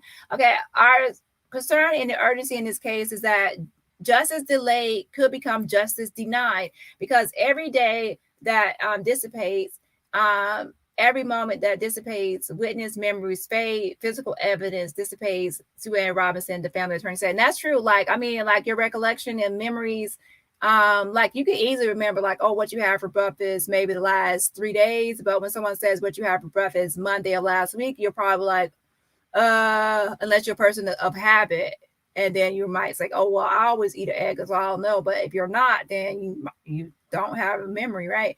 Okay, so she says she traveled to Mexico herself, but usually when it's something traumatic or something emotions are involved, people will have a longer memory, but still we have to keep in mind that memories do fade. She traveled to Mexico herself for answers, even visiting the same village Shanquella Robinson stayed at. And let's see, it says, just driving there, I was going through all the emotions of, wow, Shanquella was on her way to this vacation, probably just imagining what an amazing time she was going to have. Sue Ann Robinson said, what a beautiful place she was in and what a celebratory mood she was probably in, never knowing, ironically, that she would meet her death there. And it says, okay, she said Mexican authorities told her this case is a priority for them. They started looking into the femicide case once they found out about the video. And that's the issue. It should be before the video. It should be at the onset, the first day when you were called to the scene. You don't automatically believe what is told to you as a person with a certain occupation, right? You actually investigate and do an assessment or evaluation, whatever your job description is. That's when they transitioned their investigation from an alcohol poisoning death case to a criminal investigation, she said. And then at that point, they had a witness come in to review the video that had gone viral and identified the aggressor in the video. And that person is the main suspect that Mexican authorities have identified during the investigation. We already know Dejane Manhan Jackson. No other charges have been filed. It says we have located all of the other tribal mates. We have not reached out to them, but we are aware that none of them are in custody. Okay, now listen, Sue Ann Robinson, the lawyer for Shanquella Robinson, is saying this, okay? We have located all of the other tribal mates. We have not reached out to them, but we are aware that none of them are in custody, Sue Ann Robinson said. They are all sleeping in their beds at night. They are not in custody anywhere. So basically, they are still out here free and sleeping in their beds, not arrested. No one is in custody. Okay, so anyone still saying that they're arrested is a provision arrest. The FBI can't just say it. The U.S. Marshals arrested secretly is a hidden, undisclosed location. That's false, false, false. No one has been arrested. Sue Ann Robinson said they want the U.S. government to intervene to either extradite the person identified or ask for a concurrent jurisdiction to do their own investigation. Only the United States, the highest office, the president, the Department of State really has the authority to do those things and has the authority to say to the Department of Justice, to say to the head of the FBI, you need to prioritize this case. She said, and that's true. Right now, it's up to be honest, the Department of Justice is in their hands right now, okay? The legal team is hoping to find out the status of the case next week. And it says the purpose of the meeting is essentially to find out where the United States administration is in the protocol, Sue Ann Robinson said. The protocol dictates that the State Department has to have communication with Mexican authorities in order to either initiate an extradition process, which would then generate a federal case in the United States. Sue Ann Robinson said they do not plan on backing down, which is right. No one is going to back down or stop saying hashtag for Shanquella or keeping her name alive. We definitely want justice. So this will not just go away. This will not be something that people can sweep under the rug. We definitely want justice for Shanquella. Okay. Our government does not want to set a precedent that you can murder citizens overseas and then flee back home and get away with this. Sue Ann Robinson said, we are asking for a high level of diplomatic intervention. And if we don't get it by the 200 days, then we'll have to demand louder. So she's giving them like a timeline and a deadline, like, hey, our voices will be raised harder and we're going to do more impacts. We're going to do more things to get your attention if get it by the 200th day, okay? Sue Ann Robinson said there is no action taken by the U.S. within 200 days of Shanquella Robinson's death. They plan to apply even more pressure and hold a bigger demonstration at the Capitol. Yeah, to be honest, there needs to be like a bigger demonstration. Before there was like a small group of people, but like a march is definitely needed. Maybe marches all over the United States, to be honest.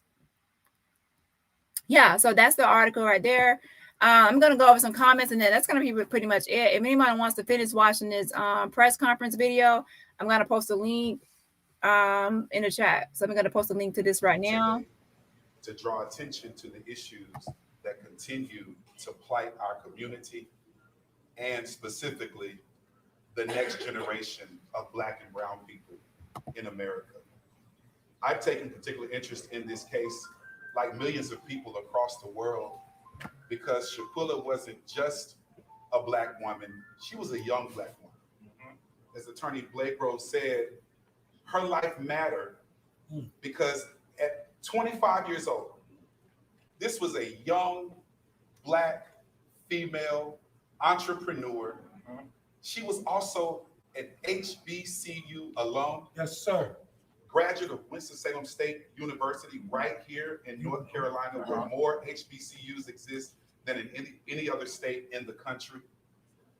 I pastor a parish just 45 minutes up the road from here, where 90% of millennials and college students fill my pews each and every Sunday. I am standing with Shaquela's family today because that could have been a young lady out of my congregation. That could have been a young lady out of our neighborhood around the corner from our parish. That could have been one of the young ladies in my family. I've known Mario Black for nearly 20 years, and I'm joining the fight with the activists and organizers today. Justice for the Next Generation is standing with the Million Youth March here in Charlotte and in Salisbury, North Carolina. We're continuing our work with Attorney Benjamin Crump, Attorney Bakari Sellers, to stand in solidarity with this family to bring justice for Shanquella back to her family. I spoke with her family. I don't speak out on any case until I speak to the family so that I can understand who it is we're talking about today. And after speaking with this family, I am convinced, and I'm gonna do like Attorney Sellers did. I'm gonna call on my friends in Washington. I'm gonna call on Assistant Attorney General Kristen Clark, who I have full confidence in, who stood with our organization, Justice for the Next Generation, as we were fighting for justice for young Black folks in Alamance County. And I'm gonna ask Washington to do this the right thing. We are urging the State Department to extradite the killers of Miss Robinson back to Mexico, where there is an outstanding warrant. As a clergyman, let me say one more thing. This morning, I woke up and my first meeting was on a call with college students as I am leading them through the prophetic book of Amos. Prophet Amos was one of the most poignant prophets in our biblical text, who spent most of his prophetic influence urging that there would be justice. Justice for the marginalized. Justice for those who are poor. Justice for those who are living on the fringes of the society then, and I would argue right now. And in the words of Prophet Amos, I would say, from chapter 5, verse 24, let justice roll down for Shanquella, yes, like mighty rivers of waters, and righteousness like a mighty stream. Justice for Shanquella Robinson. Justice for Shanquella Robinson. Thank you so much, Reverend Drumright. The final person you were here from before, we hear from Ms. Salamandra and her sister, Quella. Is going to be a young man who hails right here in the Charlotte-Mecklenburg County area. He's a young brother who's been fighting with this family from day one. And so I thank him. I thank Until Freedom with Tamika Mallory and my son and the others who have been fighting when there was no press, nobody, because they said Shanquella life matters.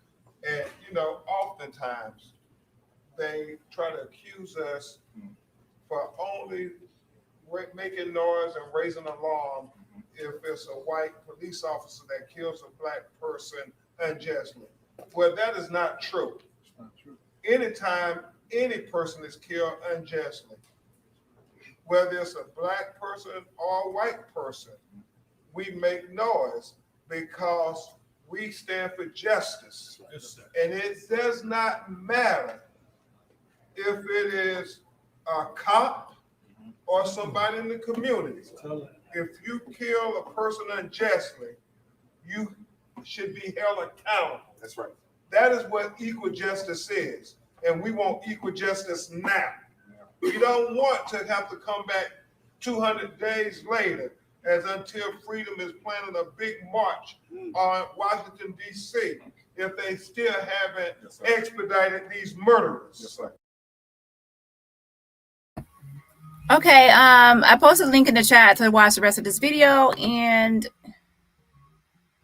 I'm definitely going to have an open panel because I know we discussed a lot of things today, and people have a lot of topics they want to further discuss as an open panel. So I definitely will have that in the next live. And yeah, because we definitely covered a lot today. So let me go ahead and go over this last Nazir comment, and then I will see y'all later. Okay. So let me take my banner down for a second. Okay, so again, this is right here where he says, but again, I was told she had a fall, that she had fell, and the maids found her by the toilet, so I expected it came from there. Then it says, being that the whole villa was hard tile, no carpet, no nothing, scraped tile from the walls to the floor. And then I said, see, that part is being left out of it. And again, I already went over this before. For those who are late, you have to catch the replay because it's too much to repeat. So if somebody fell drunk, you could sustain injuries. That's what he pretty much said. And it says only one article mentioned the fall. That's what I stated. I have to find it, but yeah, and I already posted the article. Again, you have to catch the replay. That was only published once, but it was a statement from Dani De La Rosa Naya. And then it says, I will add that back into the discussion. And it said, yeah, that has totally been removed out of the talk, the fall, because they seen the fight. And then let me go to the last message. Where is it? Hold on.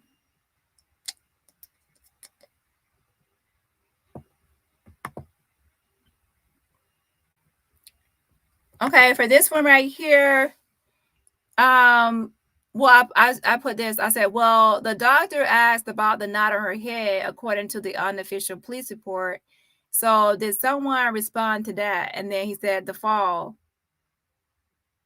So he really didn't get like who responded or anything to it, but he just put the fall. So he's basically saying like she was, when the doctor asked about not her head and how she got it, she was told the fall. So the doctor was also told the fall. And then under that is me giving him the link to the article that actually mentioned it first, that a journalist interviewed Dani De La Rosa Naya, and he told them that the Cabo had lied about it being an accidental fall due to drinking too much. And then also in the bathroom. Accidental fall in the bathroom due to drinking too much. That's the article that mentioned it. All right, so that's pretty much it, y'all. I'm going to play like a few more minutes of this video. I actually wanted to see, the main reason I was playing the video, because a lot of times once people have like a packet of information or documents, they accidentally will say things from the packet of information that is undisclosed, because especially when they're feeling emotional or they're giving like descriptions, they might actually slip and say something that was not actually made public yet. So that's something, to be honest, I'm nosy, I'm a little messy. So I'm definitely going to be paying attention to keywords and things that are revealed that actually should be kind of private or something that's not being leaked yet. Hold on. So I'm trying to see, the people that will actually read the whole document are her mother and sister, and then of course Sue and Robinson, and then of course being Crumb, right? Hold on.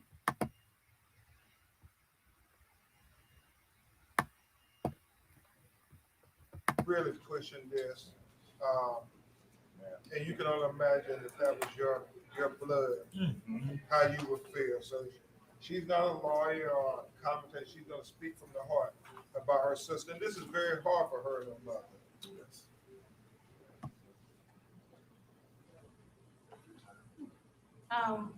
My mama did an interview about a week ago, well, a couple of days ago, and the person in the interview asked her, what would happen if she don't get justice? And I wanted to step in and say, well, in that case, then I need to change my occupation because we got the wrong people in the wrong place, the wrong job. Absolutely. Amen. There's no way that it should be 5 months with a video in place and all kind of other information about the individuals that was on the trip with my sister. At this point, everybody in that room should be held accountable. At least one person should have been brought in for questioning.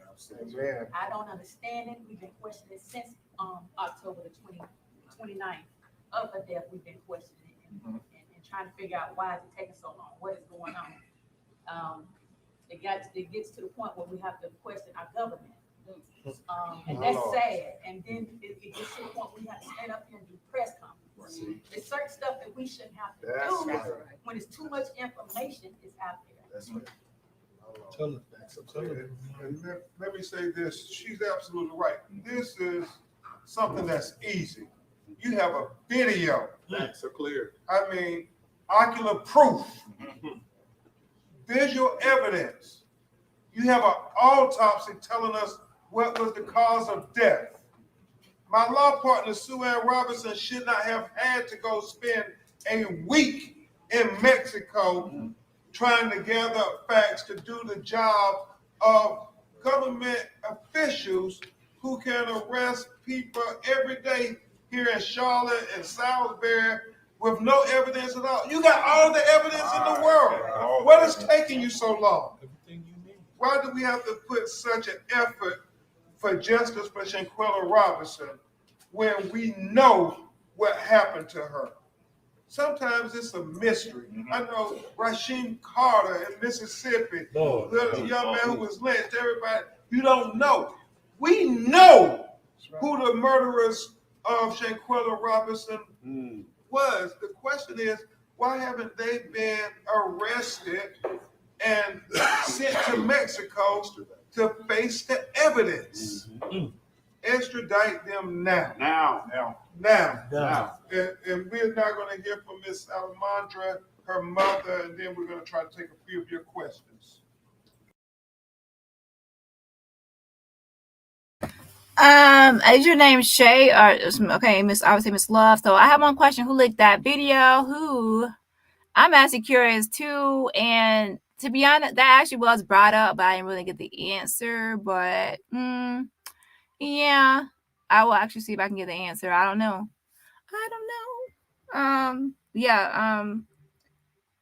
Clearly we know it came from a leaked video, but how it got out, we don't know. Okay, so to be honest, most people are not in Mexico, not going to be talking about things right now because they have been instructed not to by Cabo bill or even the police.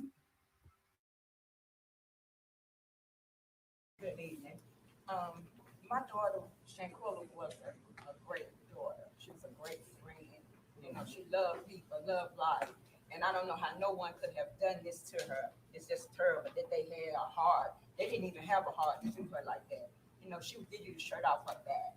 You know, she was a kind child, growing up to be lovable, love people. You know, and they done her like this. This is terrible. And then they had a video that went viral. The whole world seen the video, and there's been no arrest since October the 29th. What kind of system is this? Right.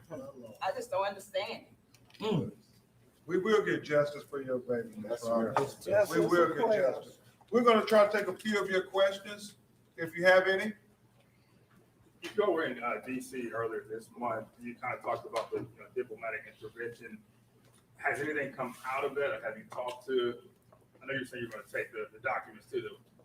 Yes, we've Attorney Robinson and I have got the letter and the supporting affidavits and evidence to the White House, to the Secretary Blinken of the State Department as well. We sent it over to the Department of Justice, to U.S. Attorney General Merrick Garland's attention. As I stated, we are expecting to meet with the Foreign Relations Committee, and we are expecting to have an audience with some members of the White House after April 1st. And so, that's 3 weeks. We're going on.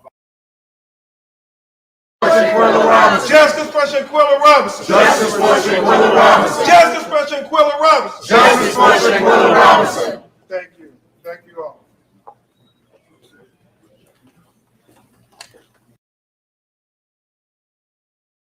All right, everybody. Thank you. A lot of you have been here the whole time. I appreciate the love and support. And yes, keep hashtagging Justice for Shanquella. Sign a petition.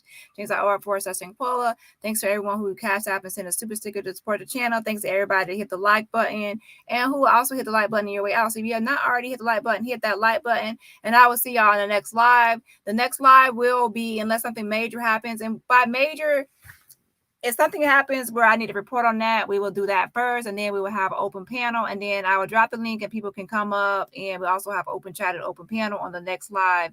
So I will see y'all later. Bye. Have a great rest of your Tuesday. I don't know when I will be back, but I will schedule a live. Yes, and also thank you, mods, for being here as well and helping out. I think I've seen a lot of my mods here off and on. I appreciate it. Thanks, Sharon. And I think I've seen, to be honest, I can't remember who I've seen this whole live. I've been on here for a long time, and I actually have a headache, and I actually forgot I had a headache. A lot of times when I'm talking about this topic, I actually forget about certain things because I'm focused on the topic at hand, right? But yeah, thanks to all my mods. I'm scrolling through to make sure I didn't skip anybody. Okay, I know I seen some people earlier on.